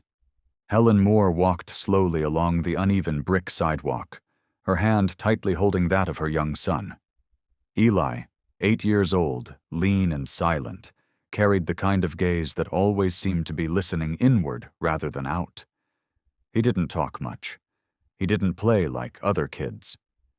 And lately, he'd been waking up in the middle of the night, whispering that something was humming in his head, that his heart felt like it was about to fall out of his chest. At the end of Main Street stood the new clinic, a white, freshly painted 2-story house nestled awkwardly between old stone buildings, looking pristine and out of place, like a sweet smile forced into the middle of an uncertain conversation. The wooden sign above the door swayed gently in the breeze. Doctor. Reese, Pediatrics and Wellness. No sound came from inside. Helen pushed the door open. The waiting room was strangely spotless. Beige plastic chairs lined the walls. A tidy reception desk stood in the corner with a small service bell covered in a folded cloth. And a sign quietly reminded patients not to bring food indoors. No crying children, no sharp scent of antiseptics or cough syrup, only a cold, almost invisible trace of sterilization that seemed to linger like something trying not to be noticed. Eli tightened his grip, his head tilted, eyes scanned the room. Then, one step back. Helen sat down, gently brushing his hair, her eyes drawn to the wall where framed diagrams hung. Skull cross-sections, brain structures. Not the kind of pictures she expected in a pediatric clinic. Just then, the gray door at the back opened. A tall, thin man with pale skin and close-cropped white hair stepped out, dressed in a white coat and wearing a half-smile that didn't reach his eyes. "Good morning," he said, voice low, smooth, polite. "I'm Dr. Reese, and you must be Eli." Helen nodded and moved to stand, but Reese raised a hand in a soft gesture. "No need to worry. It'll be quick. Just a few questions and some basic readings. You can wait here if you'd like." She hesitated, but Eli gave the faintest nod, even as his hand clung to hers until the very last second before the door closed. The latch clicked softly, but to Helen the sound landed with weight, as if it wasn't just a door closing, but a space in her chest sealing shut, where something unnamed and cold had begun to grow. 2 blocks away, at the edge of the trail leading into the West Woods, Echo, an aging German shepherd with graying fur and the calm stillness of something once trained for war, stood frozen in the dead grass. Echo had no collar, no tags, and no master, but everyone in Hemsworth knew of him. They were used to seeing him lying by the old bookstore, stretched out near the gas station bench, or walking calmly through morning fog like a relic the town had somehow inherited. No one knew where he came from, but those amber eyes, sharp, silent, carried a lifetime of things no ordinary stray should know. That morning, Echo had been sniffing through the bakery's trash when something changed. He froze. Ears stiffened, nose twitched. There was a scent, off, cold, chemical, like metal scraped on stone, like sanitizer mixed with something bitter and buried. Echo turned. Without pause, he bolted toward the town center, cutting across the lawn, slipping behind the old chapel. At a nearby auto shop, Ranger, a younger K9, dark-coated and proud, was lying at the porch beside old Mr. Vernon. Even in retirement, Ranger rose early every morning, instinctively patrolling a few blocks, as if the years of duty still whispered to his bones. When Echo streaked past, not barking, not signaling, Ranger didn't hesitate. He stood. One look, then he ran. One old, one young. Both locked in. No one knew where they were going, but their eyes said everything. They knew. Back at the clinic, Helen checked her watch. 13 minutes. Still no sound. She stood, walked slowly toward the counter, her fingers brushing the smooth edge of the desk. A sudden chill touched her fingertips, not from the surface, but from something deeper, spreading outward from her palm like frost. Just then, through the foggy glass window, a shadow appeared. A dog. It stood at the edge of the planter box, tall, still, ears pointed, eyes fixed squarely on the building. Then, a second shadow, larger, moving in from across the street. Helen narrowed her eyes, stepping closer to the glass. Neither dog moved. They didn't shift, didn't sniff, didn't circle. They just stood, anchored, watching the clinic with a focus so absolute it made the air around them feel tense, stretched, sharp. They weren't waiting for a familiar face, and they didn't look like strays hoping for scraps. They looked like guards, like soldiers, their ears like drawn arrows. Their bodies braced, unmoving, their legs rooted firm to the earth like they were ready to launch, but chose stillness. Helen's hand gripped the strap of her bag. Sweat broke across her palm, even as the room stayed cool. Something was wrong. And outside, the dogs already knew it. Just then, Echo let out a low growl, brief and urgent, like a flare in the dark. And then, Ranger surged toward the side of the building like an arrow slicing through air. The first sound echoed out, the shriek of metal scraping against glass. Then came the snap of a side window forced open, not loud, but sharp enough to jolt Helen upright. A gray blur shot past the opened window, followed by the crash of something shattering, the scraping of claws on tiled floor. A bark rang out, reverberating through thick walls like an alarm sent straight from instinct. Helen leapt up. Her hand had just gripped the doctor's office doorknob when Echo shot down the hallway, a solid, muscular blur skimming the wall like a shadow, and in the blink of an eye, stood squarely in front of the rear exit. The door didn't open. Echo didn't bark. He simply stood there, unmoving, but his piercing eyes locked with unwavering intensity onto a hand that had just touched the door latch. Inside the examination room, Reese stepped back, and for the first time, the calm in his eyes faltered. On the floor, the syringe had slipped from his hand, shattered, liquid pooling across the tile in a thin, ominous sheen. Ranger stood between Eli and the man in the white coat. The dog's whole body coiled, front legs bent slightly, every muscle ready to spring. Eli still sat on the exam table, eyes wide but not panicked, more surprised than anything else, and, in some strange way, relieved. As though he somehow knew that these two dogs had come here for him. Reese glanced toward the door, blocked on both sides. No more exits. He began to retreat, but Ranger growled, not loudly, but with a slow, drawn-out tone, like a fraying wire about to snap. Helen had broken through the door by then, and the sight that met her eyes rooted her to the spot. On one side, her child, unharmed. On the other, a doctor, and whatever warmth had once lived in his gaze was nowhere to be found. Between them, two dogs, one guarding, the other confronting. No one spoke. They simply watched one another, suspended in a moment poised between right and wrong, instinct and intent. Outside, the wail of sirens pierced the silence. A police car screeched to a halt on the cobbled drive, tires screaming against the stone. On-duty officer Andrew Barker jumped out, gripping a radio that crackled non-stop about a dangerous animal incident. But when he stepped into the hallway and saw the scene before him, his eyes narrowed with immediate suspicion. "Step back!" Barker shouted, taser drawn. Echo turned, his gaze meeting the officer's, not threatening, but full of something else, something that pleaded, in silence, to hold the line. Ranger stepped back slowly, not surrendering, but leading Eli toward his mother, one measured step at a time, as if any sudden move might shatter what little balance remained. Helen dropped to her knees and clutched her son to her chest.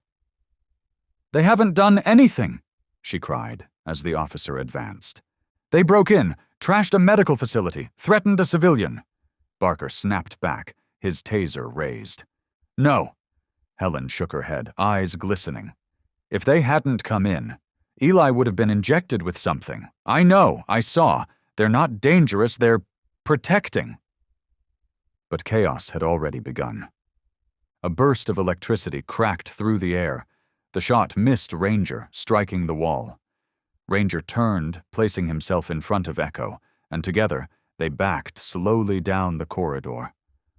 More footsteps thundered in. Reinforcements arrived. Amid the chaos, Barker gave the order, "Restrain both dogs! Get them in the van! They pose a threat in a medical facility. The law's clear!" 2 veterinary staff rushed in, metal collars and dog poles in hand. Echo didn't resist. Ranger let out a low, reluctant growl, but didn't strike, as if they both understood. This was a step they had to take, to protect something more vital than freedom. The warning had been sent. 10 minutes later, the clinic fell silent again, as if nothing had ever happened. Only Helen remained, arms wrapped around Eli, watching the small van pull away, carrying Ranger and Echo out of town toward the animal control center. She didn't know why, but something in her chest ached in a way it never had before. Not from fear, but from a strange, hollow loss, as though something that had once held the truth in place was now being driven away. At the clinic's doorstep, a few drops of liquid still stained the tiles, the place where the broken syringe had leaked into the cracks. Inside, the medicine cabinet stood ajar, and one of the locked compartments had been tampered with. And in the very spot where Echo had blocked the exit, a sliver of thin paper, torn from somewhere, fluttered in the draft. There was just one line scrawled in a child's shaky hand. "Don't let him do it again." The paper seemed to crack the silence, a quiet wound beneath the harsh white lights of the clinic. Dana Wells, a seasoned officer once part of Richmond's K-9 task force, knelt down and lifted the scrap with 2 gloved fingers, her pulse climbing in slow, steady beats. Her eyes didn't leave the words as she slowly looked up, toward the 2 dogs being restrained at the edge of the room. Ranger lay down, his gaze locked not on anyone, but on the medicine cabinet. Echo sat against the wall, ears pricked, still, as if listening for something no human could hear. Dana stepped closer, not with force, not with fear, but like someone who knew the language needed to speak to souls that had seen too much, and remembered more than they were meant to. "Ranger," she whispered. The aging shepherd turned his head toward her. Just a glance, but something in it twisted her heart. Not fear, recognition, as if something long buried had returned, unannounced. "You know that dog?" Lieutenant Moore asked, catching the shift in her expression. "Not just know." She didn't take her eyes off Ranger. "I worked with him 5 years ago." The room seemed to exhale, the tension thick in the air. Dana moved slowly toward the dog. She slipped off her glove, leaned in close enough to see the salt in his fur, the darkening in his eyes, the tiny scar on his neck, the scar from a raid she'd never forgotten. "Do you remember me?" she murmured. No bark, no tail wag, just a slight tilt of the head, subtle, and that slow, quiet look only those who fought side by side can understand. Ranger remembered. And it wasn't a dog's memory, it was a soldier's. Dana stood, her voice firm. "This isn't some case of dogs gone rogue, not with Ranger." "You sure about that?" Moore asked warily. "In 3 years of working with him, Ranger never once made a wrong move." She cut him off. And every time he reacted, he had a reason. Silence stretched between the officers. Dana walked to the exam table, looked at the note in her hand, then down at the floor where the broken syringe had shattered. This wasn't instinct. Echo and Ranger were pointing to something we haven't wanted to see.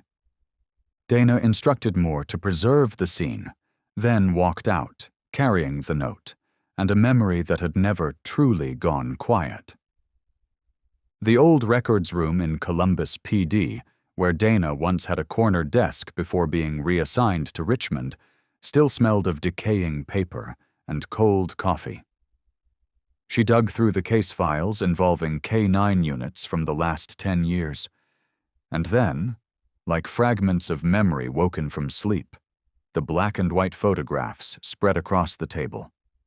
Photograph 1, Ranger stands before an abandoned house, its walls hollow, windows boarded up, yet it would later be remembered as the place where 2 missing children had been held captive in silence. Photograph 2. Ranger halts near a waste site just beyond the town's reach, nose inches from the soil, where dozens of discarded syringes, origin unknown, lie buried beneath broken glass and earth. Photograph 3. Ranger blocks a moving truck with his full weight, unmoving until officers force open the rear doors, and inside they find a sealed compartment laced with rows of vials, liquid sedatives glinting under the flashlight. Photograph 4. Ranger refuses to leave a dim, dust-filled room containing outdated medical data recorders, devices used to store unlicensed biological scans. Photograph 5, the last ever taken before Ranger was placed in an official care unit, shows him lying quietly outside a mobile surgical tent, eyes fixed on the closed flap. No one dared enter, and not long after, officers uncovered that a medical staffer working inside had used a false identity, injecting experimental substances into indigenous children. Dana sat upright, breath caught mid-chest, as she laid the final photo beside the clinic facade from earlier that day. Dr. Reese's clinic.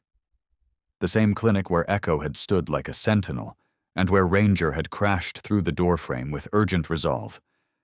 This wasn't chance. It was never chance with a dog like Ranger. She exhaled slowly, her fingers tightening around the last photograph, then reached for her phone with quiet, firm urgency, her voice hushed yet pulsing with tension. "Moore, don't release them. I'm on my way back. And this time, I want a full background search on Reese, every detail." There was a pause on the line, and then Moore responded, hesitantly. "I'll keep both of them in holding, but Dana, if you're right." Dana didn't answer. She simply folded the photo along its worn crease, her eyes now burning with the weight of memory, sharp, awake, as if a part of her had just been pulled violently out of a slumber that had lasted 5 long years. And elsewhere, in the dim confines of the temporary holding station, Ranger lay close beside Echo in a metal crate, their eyes locked not on the wall before them, but on a door that wasn't there. A door they had once seen opened during a mission that no one had ever dared to name. A breeze slipped through a narrow vent, fluttering the edge of a torn scrap of paper Dana had unknowingly stuffed into her coat pocket. On it, scrawled in a trembling hand, were the words someone had once whispered in desperation. "Don't let him do it again." At that exact moment, Dana's inbox pinged. A forensics report had arrived. Subject line: fluid sample, urgent. She didn't wait.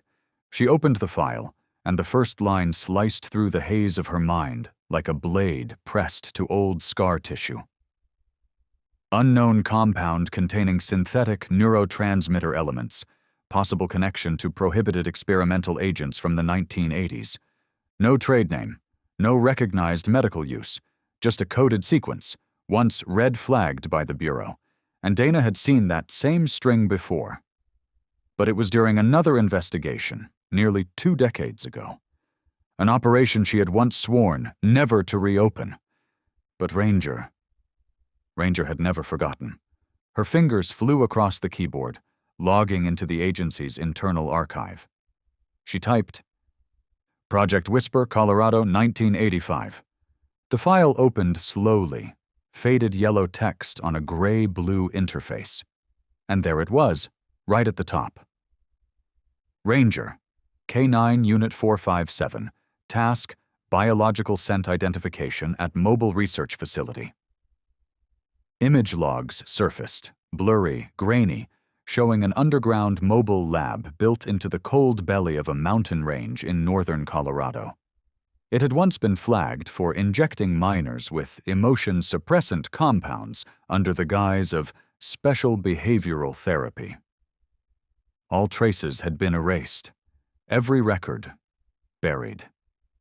Except one name that was never verified, Raymond L., the attending physician. He had vanished along with every file. Dana scrolled faster now, eyes scanning decades-old notes. In the on-site observations section, one handwritten annotation stood out in red ink. K9457 responded aggressively to Room 4, presence of ether-based chemical compound. She stopped on a photo. It showed a man in a white coat, captured from the side, his face partly obscured by a surgical mask. But the eyes, those calculating, empty eyes, the carefully slicked-back silver hair, and that subtle, familiar gesture of resting his left hand against his collar while speaking, every detail returned with piercing clarity. There was no doubt. Reese was Raymond L. Dana's face drained of color, not from fear, but from the sinking dread of being drawn back into a darkness she'd once touched with trembling hands, a truth half uncovered only to be buried again under red tape and lack of proof. But not this time. Not again. She gathered the documents, printed every scan and report, then picked up her phone and dialed the state-level lead investigator. "I want a full identity trace on Dr. Reese. Every license registration, educational record, movement across state lines for the past 20 years. The voice on the line sounded wary. "You mean the guy they just honored in 3 states for his rural health care program?" "That's the one," Dana replied, voice firm. "And I don't believe he ever went to medical school." She ended the call, stepped out of the records room, and into a hallway where twilight pressed against the frosted windows, casting long streaks of gray light across the floor, like the shadows of memories still waiting to be confronted. Back at the holding unit, Ranger stood against the bars, eyes fixed on the darkened window of Dana's office. Echo lay behind him, still, but his ears flicked faintly at every sound. Neither moved, but the alertness in their gaze was unmistakable. And somewhere in the deep well of scent and memory they carried, etched into their bodies like ghost maps, was the smell of ether, the ping of surgical steel, the cries of children strangled by fear, and the footprint of a man who always wore a white coat, but never once held anything white in his eyes. Dana entered the holding station, standing before Ranger for a long, wordless moment. No commands, no ceremony. She unlocked the gate. The latch clicked. Echo rose. Ranger stepped forward. No barking, No bounding. Just two silent figures reclaiming their place in the story. "We've got somewhere to be," Dana whispered. Not as an order, but as a shared breath between species, between past and present. She didn't take them home. She didn't go to the lab. She drove straight to Dr. Reese's clinic, now cordoned off, but not yet sealed. The yellow tape fluttered lazily across the front door, the interior lights dimmed to black, and no officers in sight. The town of Hemsworth still stood in quiet hesitation, unsure whether what had happened was accident, misunderstanding, or truth. Dana stepped out. Ranger and Echo stayed close, leashless. Together they entered the clinic, not with force, but with quiet certainty. The key Dana had borrowed from Lieutenant Moore slid easily into the lock. Inside, the air was still, stripped of warmth. Life had drained from the space the moment Reese vanished. Dana didn't turn on the lights. She moved directly to the records room, past the waiting chairs and empty reception desk. There, beside the third filing cabinet, Echo stopped. His nose touched the bottom drawer, once. Ranger watched the shadows from the other side, alert. Dana opened the drawer. Beneath a layer of jumbled folders was a small leather notebook, worn edges, cracked spine. She opened it. The first pages were blank. Then, slowly, lines appeared, handwritten, erratic, as if scribbled in panic. Black ink filled the pages, some sections underlined in red, a few torn out. But in the center, one list remained. A chart, numbered, names, ages, intake dates.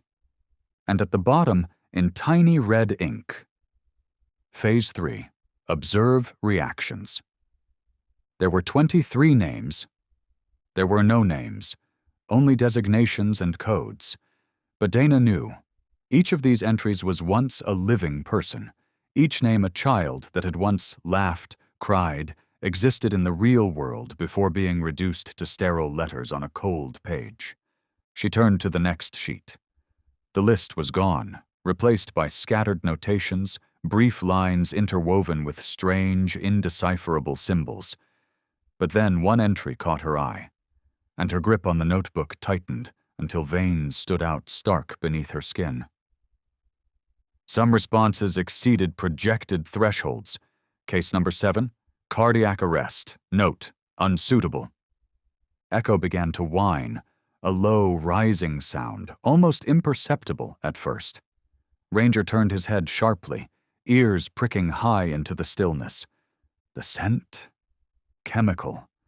Not from the notebook, but from a small, nearly invisible door tucked into the far wall, camouflaged beneath the veneer of old wooden panels. Dana stepped forward, her fingers brushing the edge, pushing it open gently. Behind it was a chilled compartment, the kind used for pharmaceuticals. A narrow, cold room with a single industrial-grade freezer pressed against the back wall. Echo let out a growl, low and guttural, and backed away. Ranger moved forward instead, slow and steady, stopping right in front of the second drawer from the bottom. Dana opened the freezer. At once, a wave of vapor hissed out, white and icy, curling up her sleeves like the breath of something buried too long. Inside were rows of slender glass vials, each filled with an opaque milky fluid, their surfaces marked only by red ink, code numbers hastily scrawled, no manufacturer, no dosage, no instructions. But Dana didn't need a label to know. This was it. This was the substance Reese, or rather Raymond L., had been using to continue the experiments that had started in 1985 and had never truly ended. Echo whimpered again, the sound rising with a keening tremor, as if his senses were drawing memories from the air, from the sharp burn of something that should never have returned. Ranger said nothing. He simply stood between Dana and the freezer, his stance unwavering, eyes fixed on the drawer, as though guarding it from any who dared reach in. Dana shut the compartment and took out her phone. Without hesitation, she began documenting everything, every vial, every marking, every frozen shadow. She didn't need time to process. The truth had crystallized. Reese had not just returned. He had resumed his work, hidden behind the mask of a healer, buried in the shadows of procedure and permission. Meanwhile, at Helen's home, Eli sat by the window, a red crayon in hand, drawing steadily on white paper. He hadn't spoken a single word since that day. But in place of answers were pictures, page after page, each a fragment of memory, each a fragile piece of something he couldn't name, but couldn't forget. The first was a man in a white coat, and in front of him 2 dogs, one snarling, one standing firm. The lines were shaky, but the details unnervingly precise. The second was a hand dropping a syringe, red specks exploding around it like ink in water. Blood, perhaps, or something that wanted to be forgotten. And the third, the most haunting, was a single phrase written in red, sprawling across half the paper in wide, angry strokes.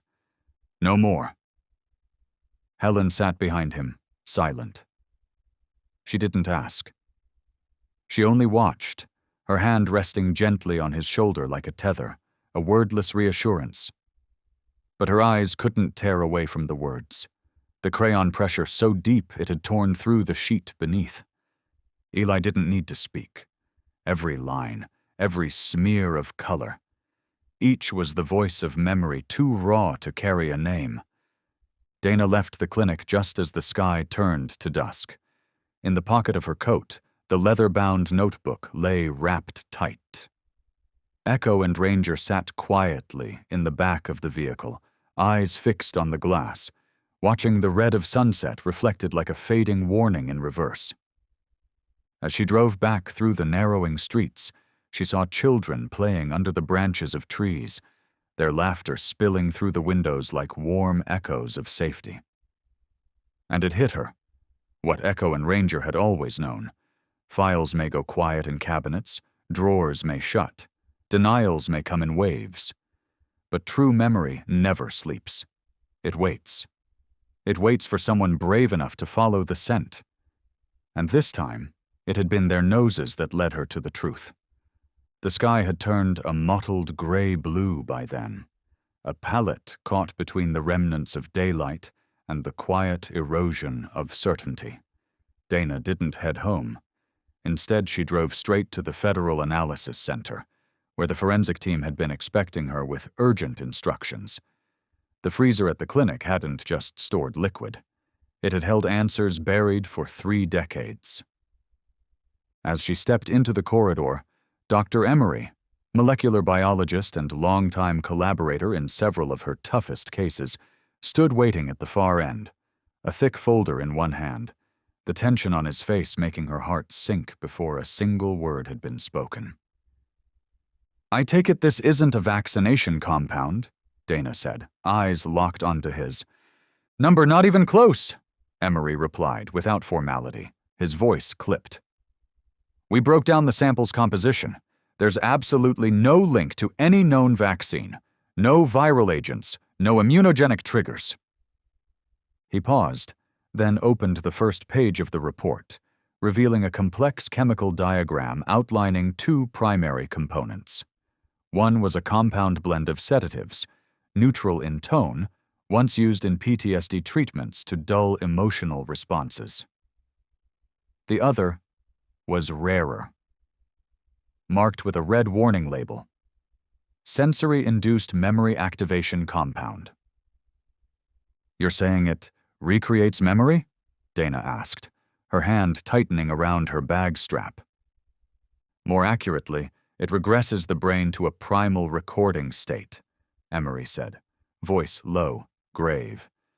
"It doesn't just recall, it re-immerses. Smells, colors, pain, everything comes back in full clarity, and if administered in the wrong dose, especially to children, the nervous system becomes overloaded. Seizures, cardiac irregularities, potentially irreversible cognitive trauma." Dana took a step back. Her pulse surged, not from fear, but because every shadow she'd ever doubted now had a name, a structure, a target. "We also found trace amounts of an unregistered protein compound in sample 3, Emery continued, structurally similar to natural dopamine inhibitors, likely designed to suppress resistance temporarily. There was nothing left to ask. The nature of the experiment was laid bare.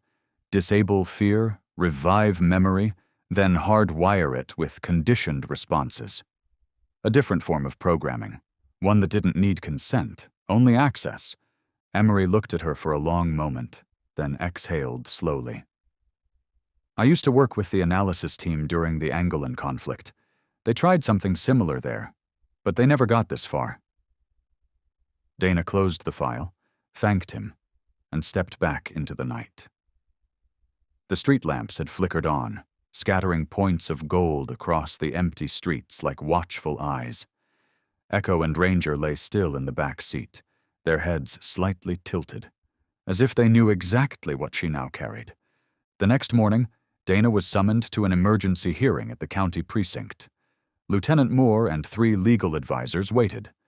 She was asked to recount everything: the dog's behavior, the discovery in the clinic, the laboratory findings. When she finished, silence hung like fog. "The evidence is compelling," one advisor said, "but Dr. Reese has left town. We'll need time to process a federal warrant." "And what about Ranger and Echo?" Moore asked, his eyes fixed on hers. "They did what was right," Dana replied without hesitation. "No one else saw the danger coming. If not for their instincts, Eli would have been the next subject." After a brief discussion, a decision was made. Ranger and Echo would be released under conditional supervision, weekly behavior checks, routine vet evaluations, and they were not to leave town. Dana accepted the verdict without protest. She understood. This was as much leniency as the system could offer. She left the room and took the 2 dogs up toward the northern ridge. Once the K9 training field, now an empty plateau of wind and rusted fences. The dogs ran, together, never straying far from each other. Echo sniffed tree roots and scattered rocks like retracing an old map. Ranger stood still at the center of the clearing, head lifted to the sky. Not with tension, but with the gaze of a creature who knew the work wasn't over. But at least now, they were headed in the right direction. Dana slowly lowered herself into the chair, her hands braced behind her against the worn edge of the wooden bench, eyes fixed on the 2 silent sentinels before her, not needing any words, not waiting for approval, because in that quiet exchange, the soft nod from Echo and the barely there tail flick from Ranger were more than acknowledgement. They were the kind of unspoken confirmation that no badge, no document, and no jury had ever given her in over 2 decades of service. And from that moment on, something took root deep within her. A plan, still shapeless, but already alive. By morning, inside a narrow briefing room tucked behind the county police headquarters, Dana sat face to face with Special Agent James Lang, freshly arrived from Central Intelligence after whispers about the clinic reached the federal level.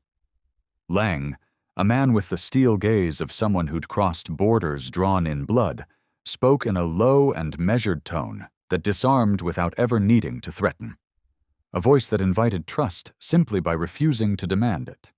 "We don't have anything solid enough to link Reese to Raymond L.," Lang said, sliding a thin file across the table toward her.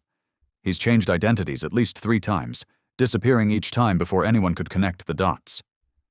"But he doesn't know what we have," Dana replied quietly, flipping open the replica of the worn leather notebook. "And he certainly doesn't know that the 2 dogs he once thought he buried in the past are back." Lang gave a single nod, then leaned down to sketch out a crude map, marking the main road out of town, a checkpoint at the Eastern Bridge, and a wooded path winding toward the state medical station, where Ranger and Echo were scheduled to be transferred for long-term behavioral observation. "I want word to spread that they're being moved tonight," Dana murmured, her eyes pinned to the paper. If he's still anywhere nearby, he won't let them go. Lang agreed. And so the trap was set. A decoy truck fitted with surveillance gear, a cleared route through the forest, and 3 agents embedded along the path, each waiting, watching, ready for whoever might come to intercept. But as the sun slipped behind the ridge and painted the town's wooden edges in gold, that plan, so carefully drawn, was already unraveling somewhere else entirely, in a quiet wooden cabin on the outskirts of Hemsworth, where the story had taken a turn no one had predicted. Helen stood by the window, her gaze soft and lingering on the backyard where Eli knelt in the dirt with crayons in hand, drawing with focused joy as Ranger lay curled beside him like a breathing stone, unmoving but ever watchful. Inside, Echo rested near the base of the sofa, his eyes closed, but one ear twitched with every soft sound beyond the walls. Peaceful. Too peaceful, perhaps, like they knew they were being hidden. And they were, because Helen had never turned them in.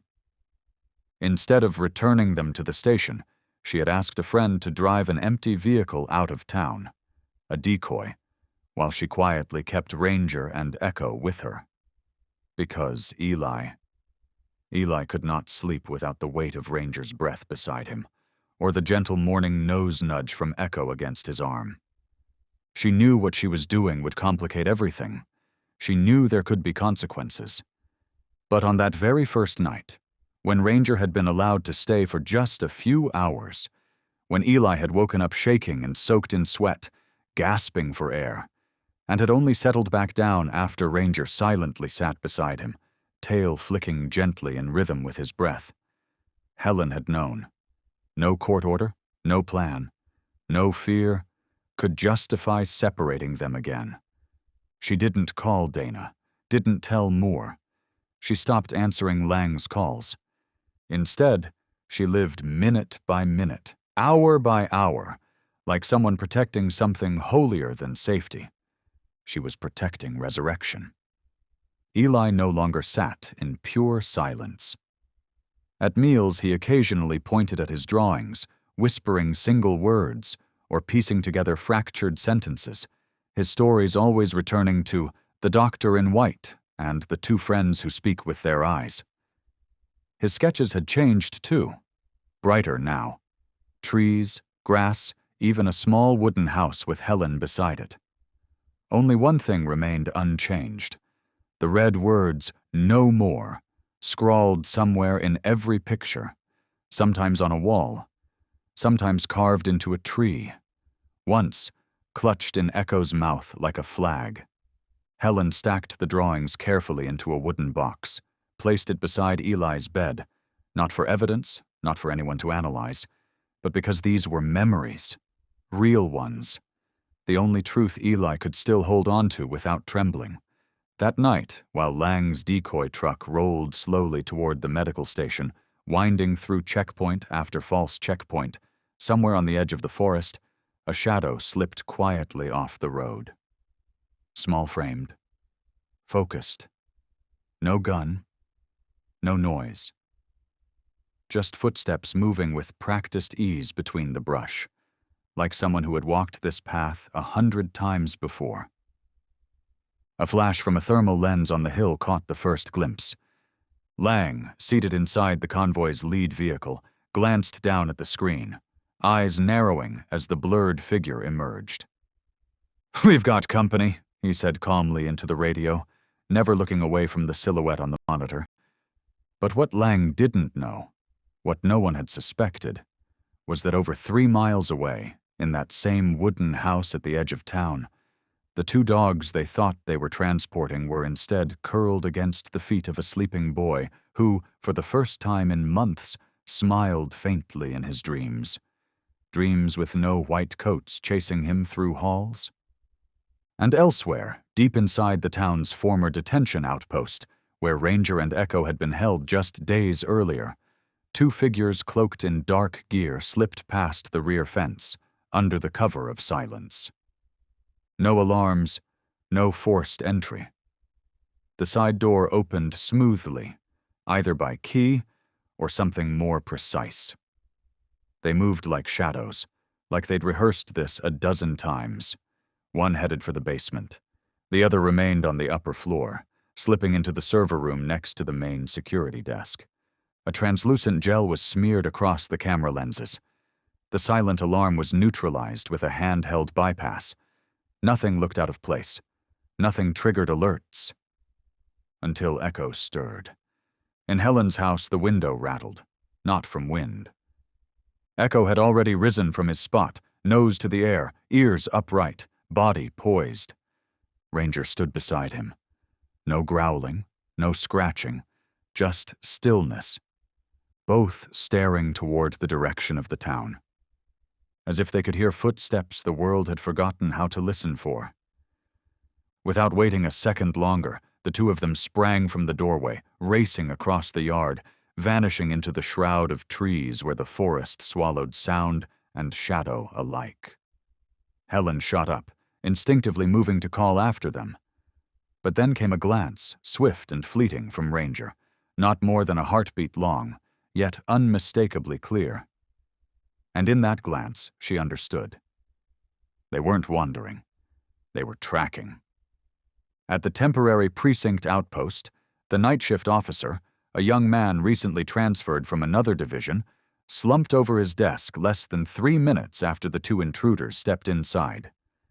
He never noticed the faintly sweet taste in his sandwich, laced with a minuscule dose of odorless anesthetic, the kind once used for field surgeries, where silence was a necessity.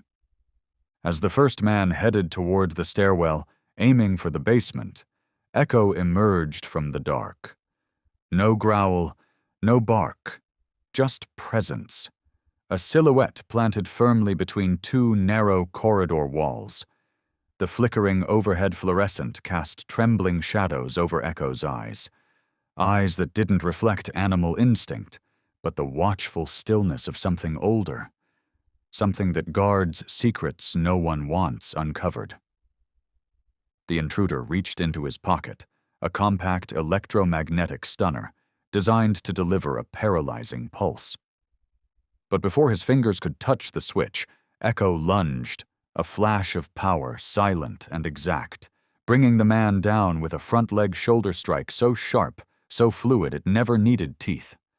The thud of body against tile wasn't loud, but it was enough. Below, in the basement, Ranger had already begun his silent search, led by the scent of something that didn't belong, the acrid trace of machine oil, the copper tang of wire, the faint heat of industrial insulation, a mechanical scent that had no business in a clinic. The basement door stood ajar, and inside, darkness, save for a blinking red light from a hulking unit pushed into the corner. A high-capacity data drive, the kind built not just to record, but to encrypt and erase. Ranger didn't touch it. He simply halted, let out a low, short growl, one barely audible above the buzz of old circuitry. Just enough for Echo to hear upstairs. The second man realized something was wrong, bolted for the rear exit.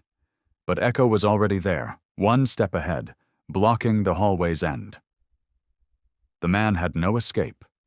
No plan left, except to pull a small glass capsule from his coat and hurl it at the floor, releasing a plume of choking white smoke before diving toward the side door.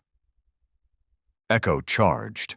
Ranger, already climbing back up from the basement, looped behind, and in a matter of seconds, they cornered the intruder just feet from the exit. Echo brought him down again, not with fangs, but a sheer body strike, muscle and momentum crashing like thunder. Ranger stood beside him, gaze fixed and immovable, a wall no one would pass. In the distance, the sound of sirens grew louder.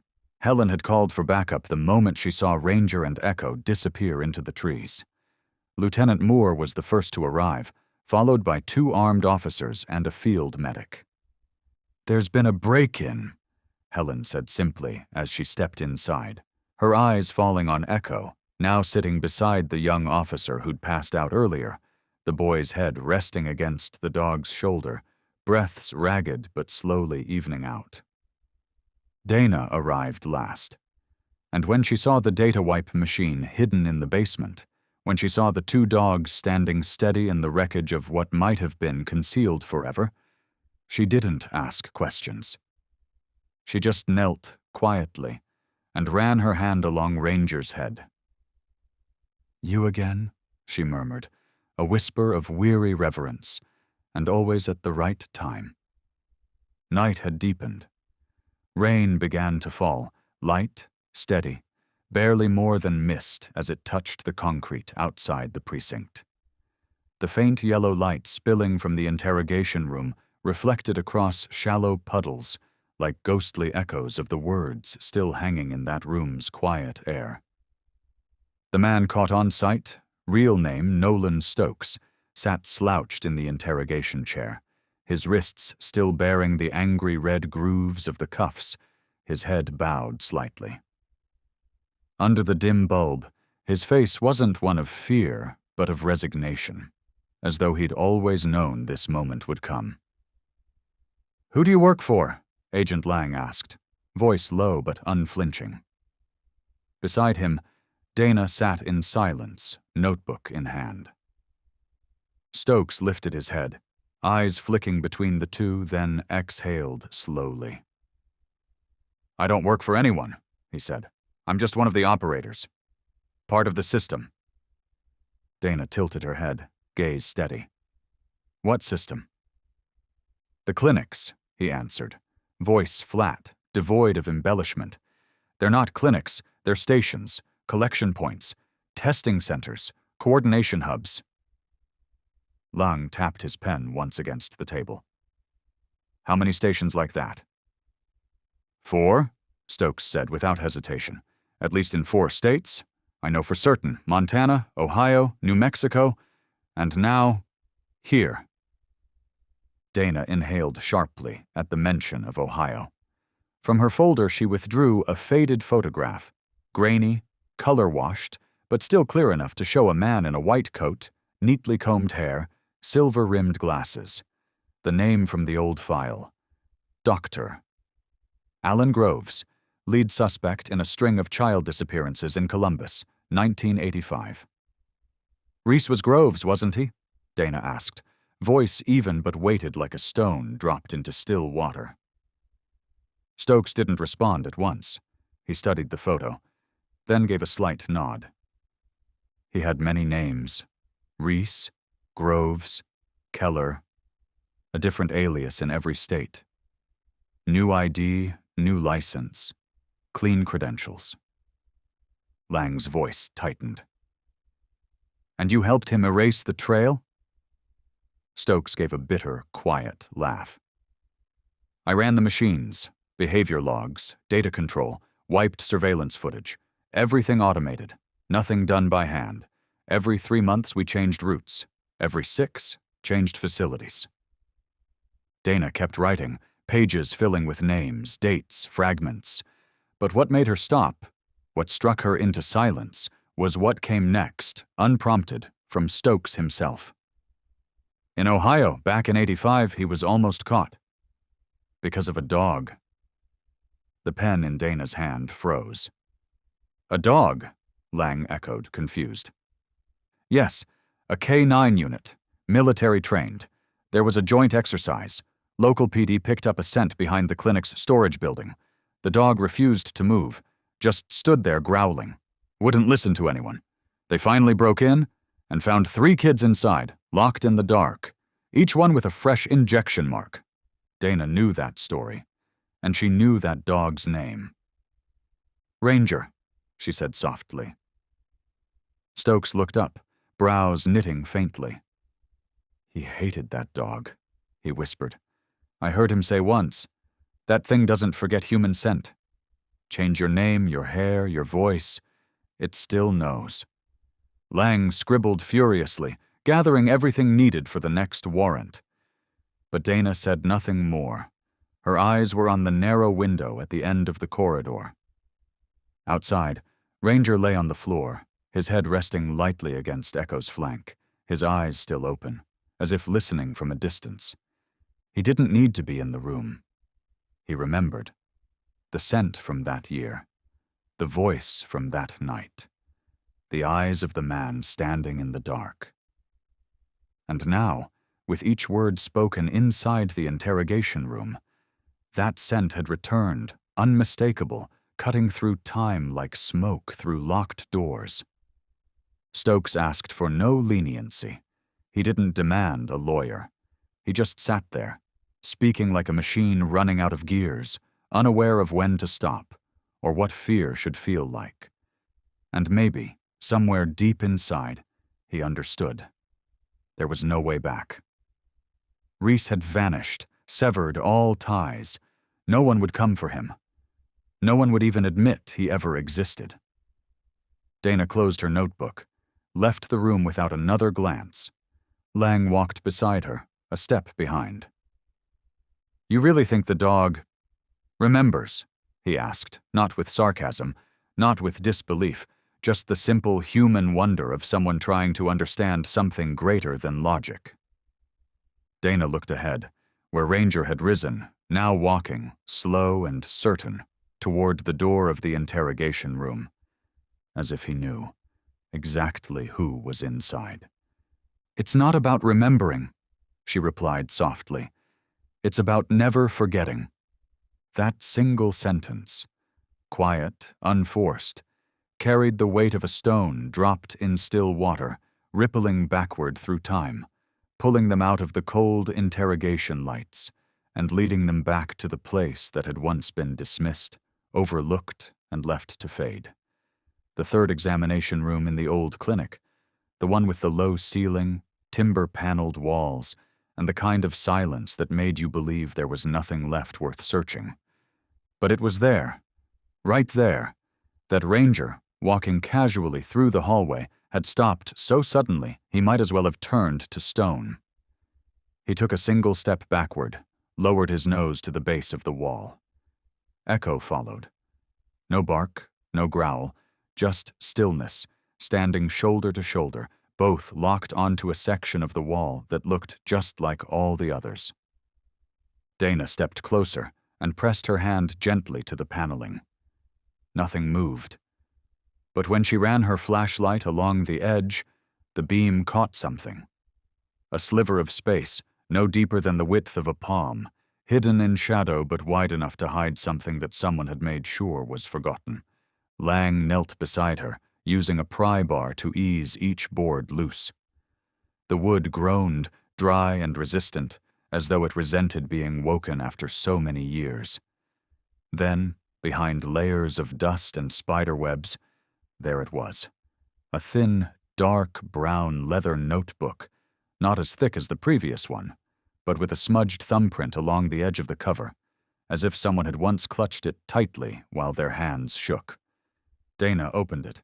No title, no signature. Just handwriting, jagged, uneven, penned in different styles, some slanted like a child learning their letters, others heavy and wild, like they'd been written in the dark. A list, another list. But this time, not 23 names, 27. Each name marked with a strange symbol, a check, a question mark, or just a trailing ellipsis. No one understood the code. But the true horror came when Dana cross-referenced the names in the federal database. Only 5 were found. No medical records, no birth certificates for the rest. As if they had never even existed. Lang was silent. Dana said nothing. Ranger sat down at her feet, close and unmoving. And Echo, without sound, moved to the center of the room, lifted his nose toward the ceiling, and stopped beneath a rusted vent. He let out a low exhale. Not a growl, but something tighter.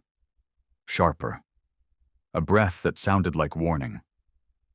Dana dragged a chair under the duct and stood on it.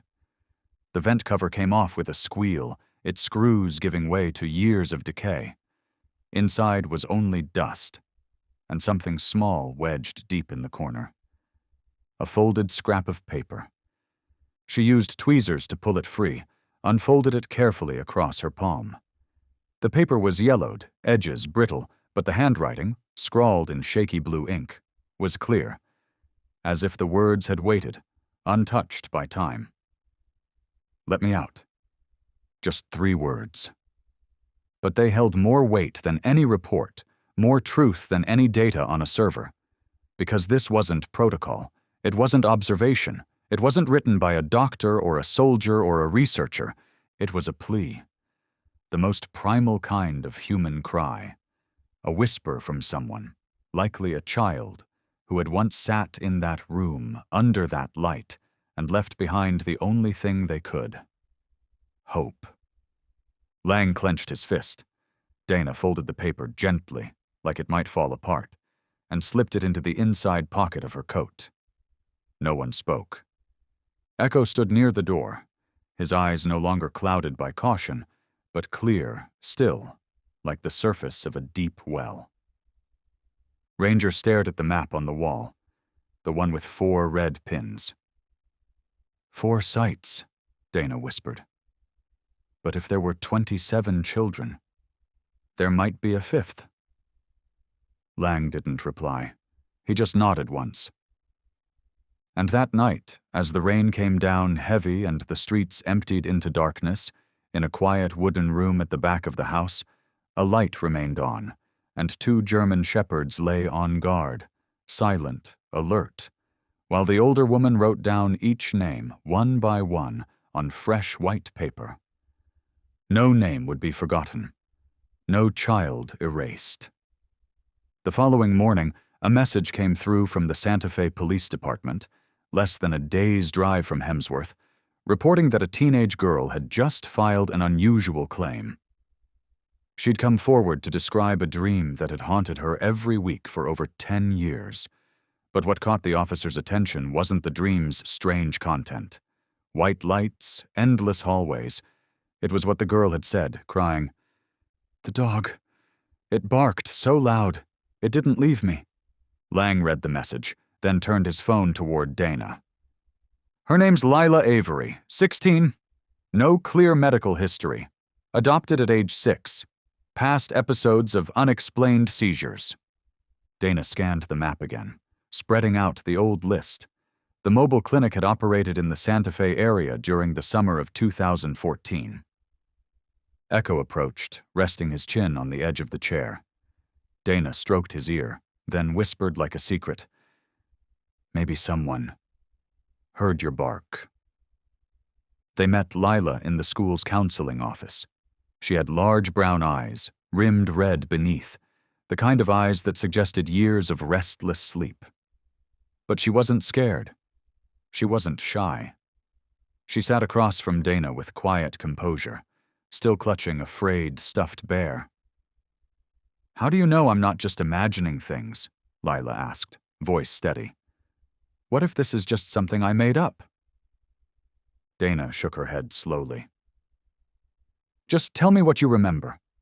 Don't change it to make it believable." Lila nodded, then spoke softly. "I dream of a long hallway, silver green, round lights on the ceiling, bright but cold, people in white coats walking around with needles. Once I heard something fall, like metal. Then a dog barked. Loud. Just once. Then everything stopped." Dana reached into her folder and slid an old black and white photo of Echo across the table. Lila stared at it for a long time. Then her hand trembled. It's him," she whispered. "He barked. He tried." Dana looked at Lang. He nodded once. That was enough. Later that afternoon, Eli sat alone on the porch, hugging his sketchbook. Ranger and Echo lay beside him like stones with a pulse. Helen was in the kitchen, but the sound of Eli's sigh carried clearly through the open screen door. "She said she heard Echo bark," Eli murmured. "So, does Echo remember her?" He didn't look up. Just asked the question aloud, like casting it into open air. Then he added, almost to himself, "Or do they only remember the bad things?" There was no anger in his voice, no blame, just sadness, the kind that comes when a child begins to understand that memory doesn't always keep the good things whole. Ranger opened his eyes. Echo didn't move, but one ear twitched. They both looked at him. Helen stepped outside, settling beside her son. "Some things," she said gently, "don't need to be remembered in perfect detail. What matters is that someone was there, that someone barked loud enough to call help, that there was a pair of eyes that never looked away when you were scared." Eli stayed silent. Then, slowly, he turned to Ranger and held out his hand. Ranger stood, pressed his forehead into Eli's palm, a quiet act that needed no words. And Echo rose, padded over to Eli, sat beside him. Then, in a sudden breath, let out a short, forceful huff.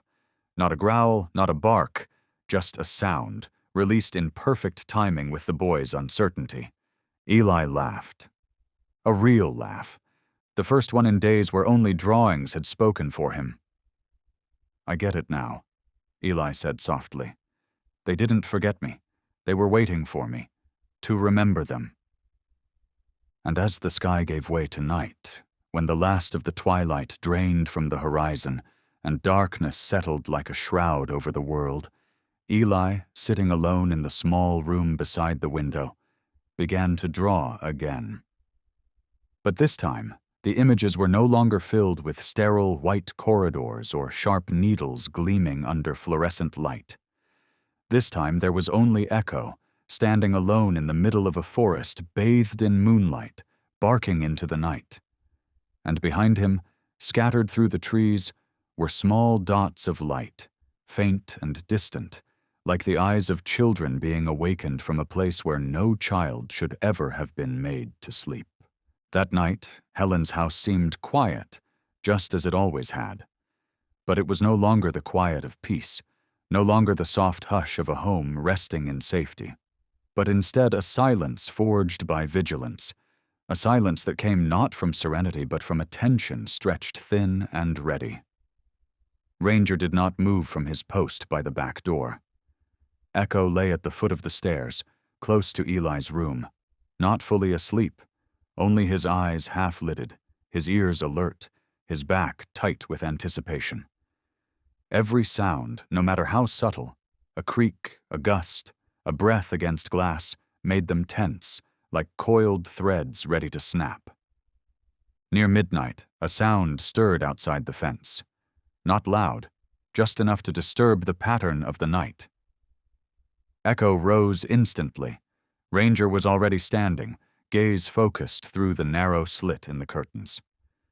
In her room, Helen sat up, her palms slick with sweat.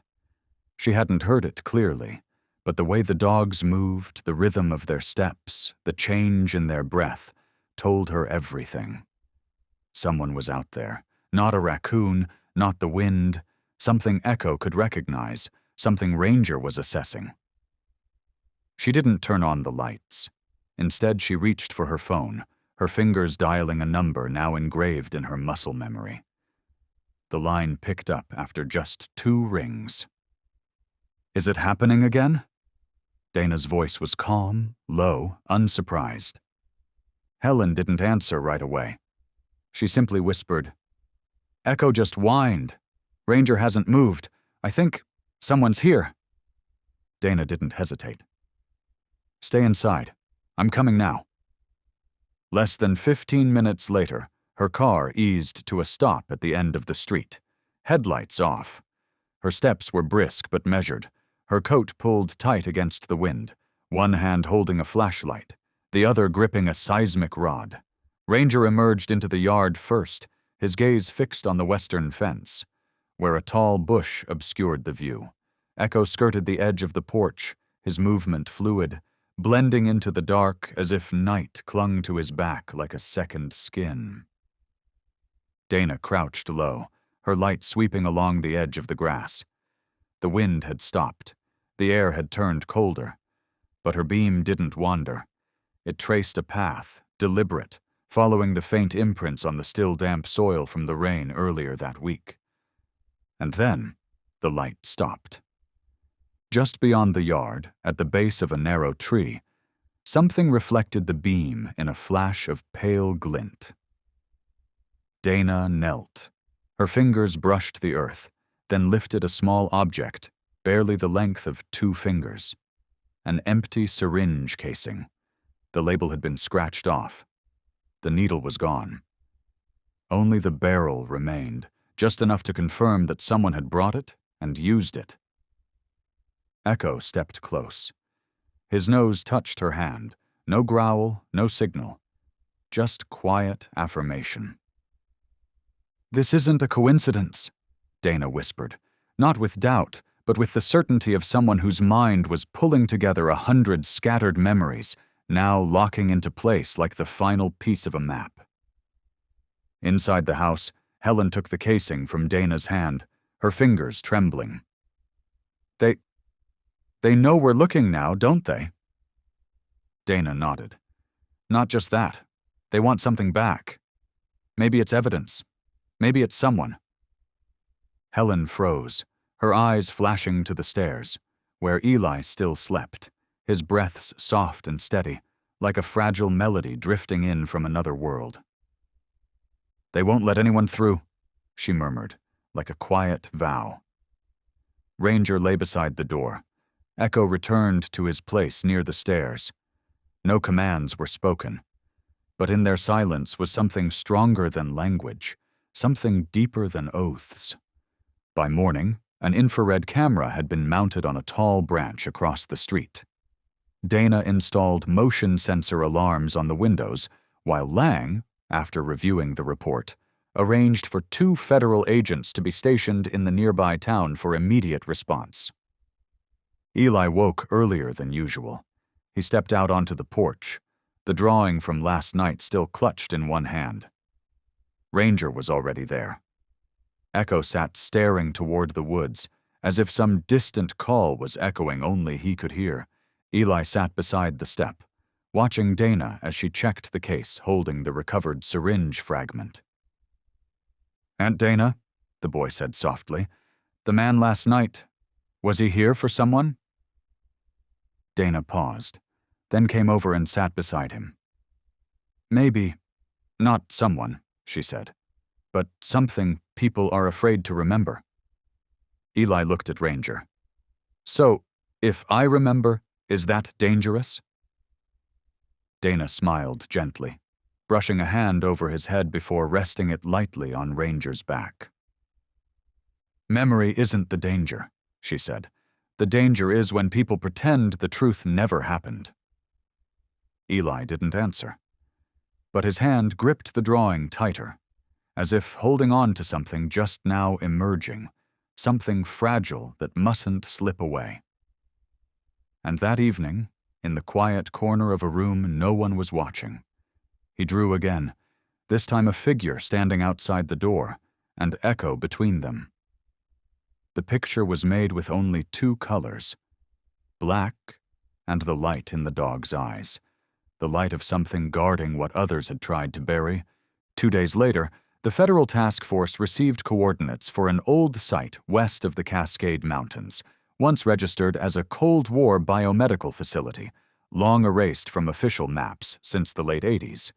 As the convoy of black vehicles rolled to the forest's edge at dawn, the night's rain still clung to the ground, the earth soft and sodden, tires sinking into the mud, footsteps muffled beneath the hush of early morning birds not yet awake. Dana stepped out of the first vehicle, followed by Lang and 2 security agents. Ranger and Echo were not on leashes. They didn't need to be. They moved slowly, step by step between the trees, as if they had been here before, or as if something beneath the soil was calling them back. The 3-story wooden building sat hidden beneath towering pines. Part of it collapsed, the rest overtaken by moss and mildew. But what made Dana stop wasn't the ruin itself. It was the rusted iron hatch behind the house, once used to store research archives, now looming like a sealed gate begging to be reopened. Echo reached it first. He gave a low whine and sat, ears upright, eyes locked on the bent metal of the door, unblinking. 3 floors deep, one agent said. No ventilation, no cellular signal. We stick together. Lang nodded. Ranger moved to the left, Echo to the right. Dana led with the flashlight, the beam sweeping across stained brick walls, still marked with peeling diagrams of test compound distributions. The deeper they went, the colder the air turned.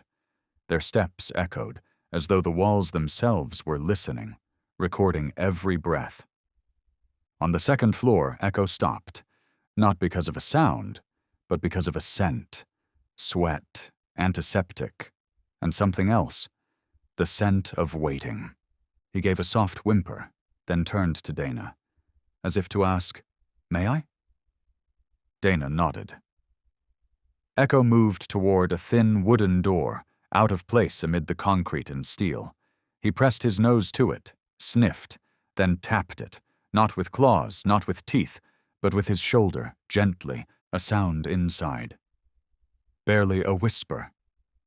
Echo sat, then tapped the door again, this time softer, his body brushing it lightly, like a dog trying to coax a friend into play. 1 minute. 2. Then, the click of a lock. Echo stepped back. The door creaked open. A girl, perhaps 8 years old, stood barefoot in the room. Her hair was tangled, dark circles under her eyes, her frame small and pale, wrapped in the silence of someone who had survived too much to cry. She didn't scream. She didn't run. She simply looked at Echo, as if she had seen him before, maybe in dreams. "What's your name?" Dana asked, kneeling slowly. "Marley," the girl whispered. I thought he was just the dog from the picture." Echo didn't move. Ranger had stepped in behind, now standing like a sentinel of stone behind her, his body blocking the hall, guarding the path no one would take again. Marley reached out, her small hand resting gently against Echo's neck. "Do you bark?" she asked, barely above a whisper.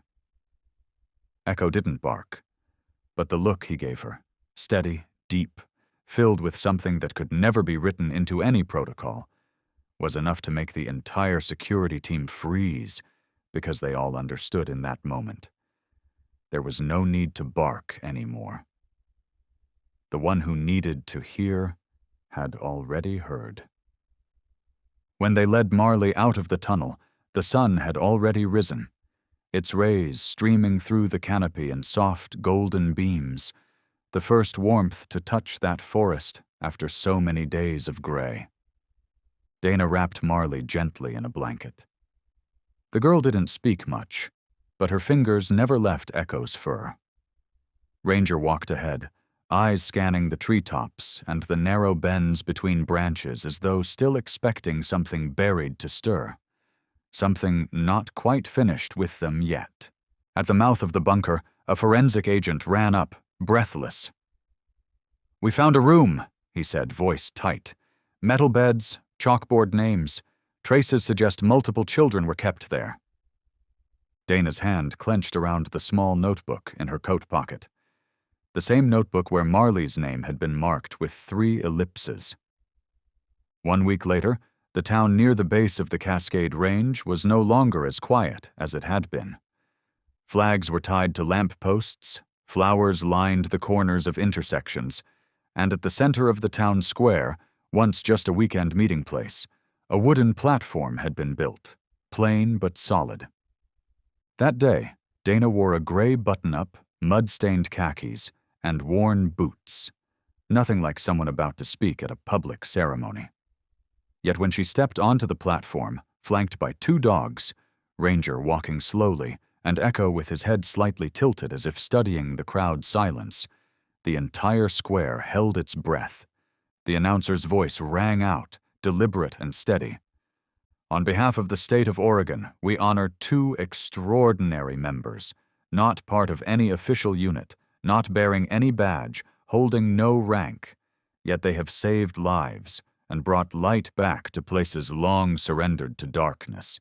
We present the Oregon Civil Medal to Ranger and Echo." The applause wasn't loud. It came slowly, evenly, like something rising from deep within, a kind of gratitude that reached far beyond ceremony. A state official stepped forward to place the honorary ribbons around their necks. Ranger stood motionless, eyes not fixed on the crowd, but on a distant corner of the park where a maple tree shed its leaves in slow, thoughtful spirals, like memories slipping quietly from a long-held mind. Echo bowed his head, then lifted it. Not in pride, but in presence, as if understanding that meaning didn't need to be explained, only shared. Helen arrived carrying Eli. The boy didn't speak. He handed Dana a drawing, a stream. 2 dogs at the edge, looking into the distance. On the water's surface, in soft pencil strokes, were the words, "Heroes don't wear badges." Dana held the paper. She looked at it for a long time. When the ceremony ended, a reporter from Washington approached.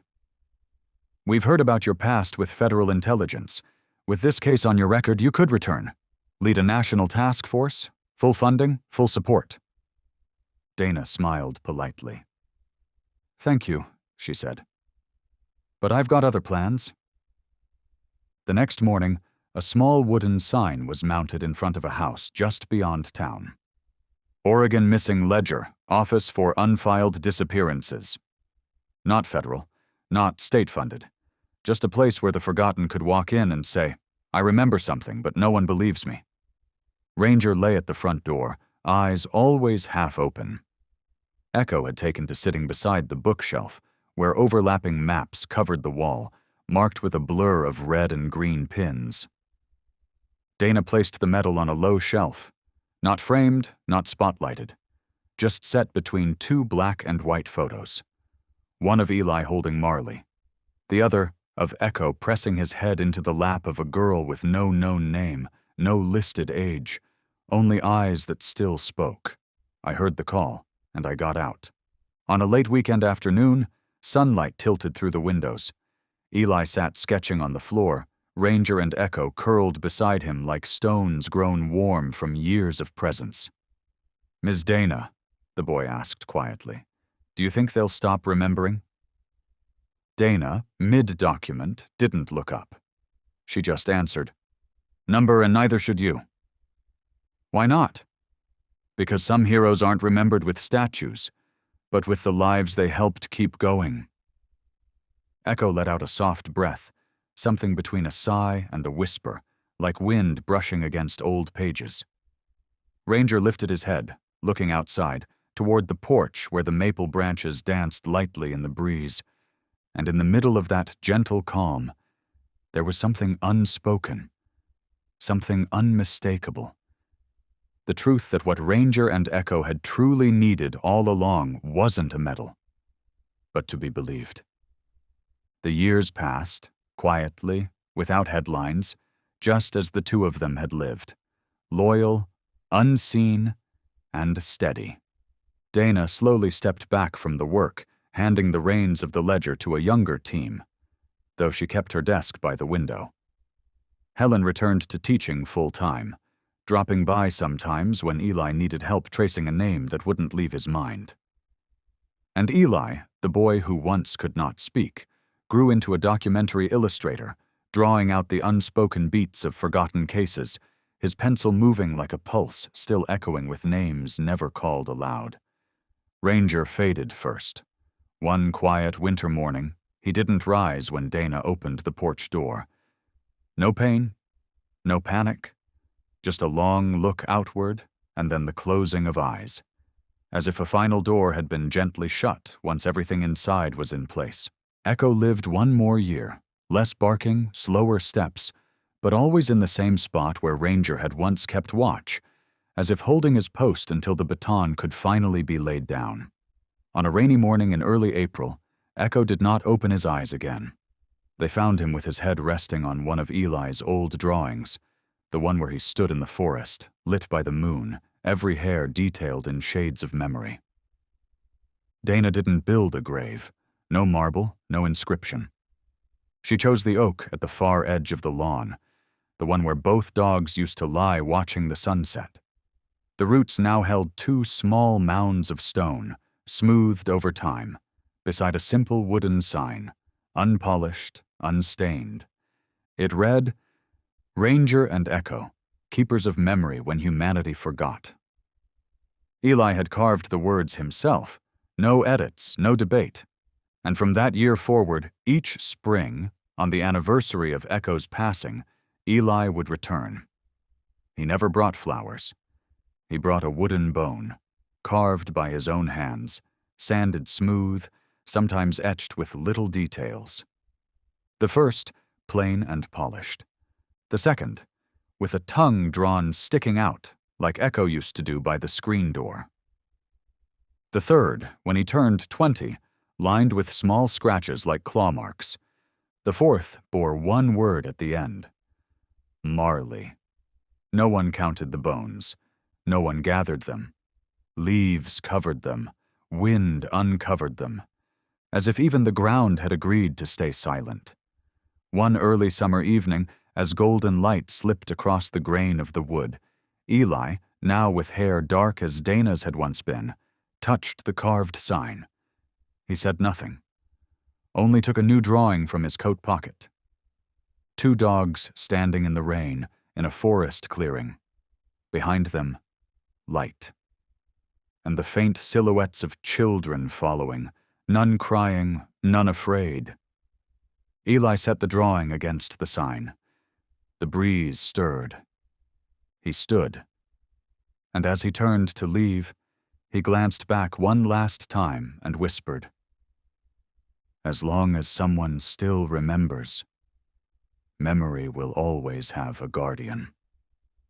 The wind moved through the oak branches, making the leaves tremble like breath.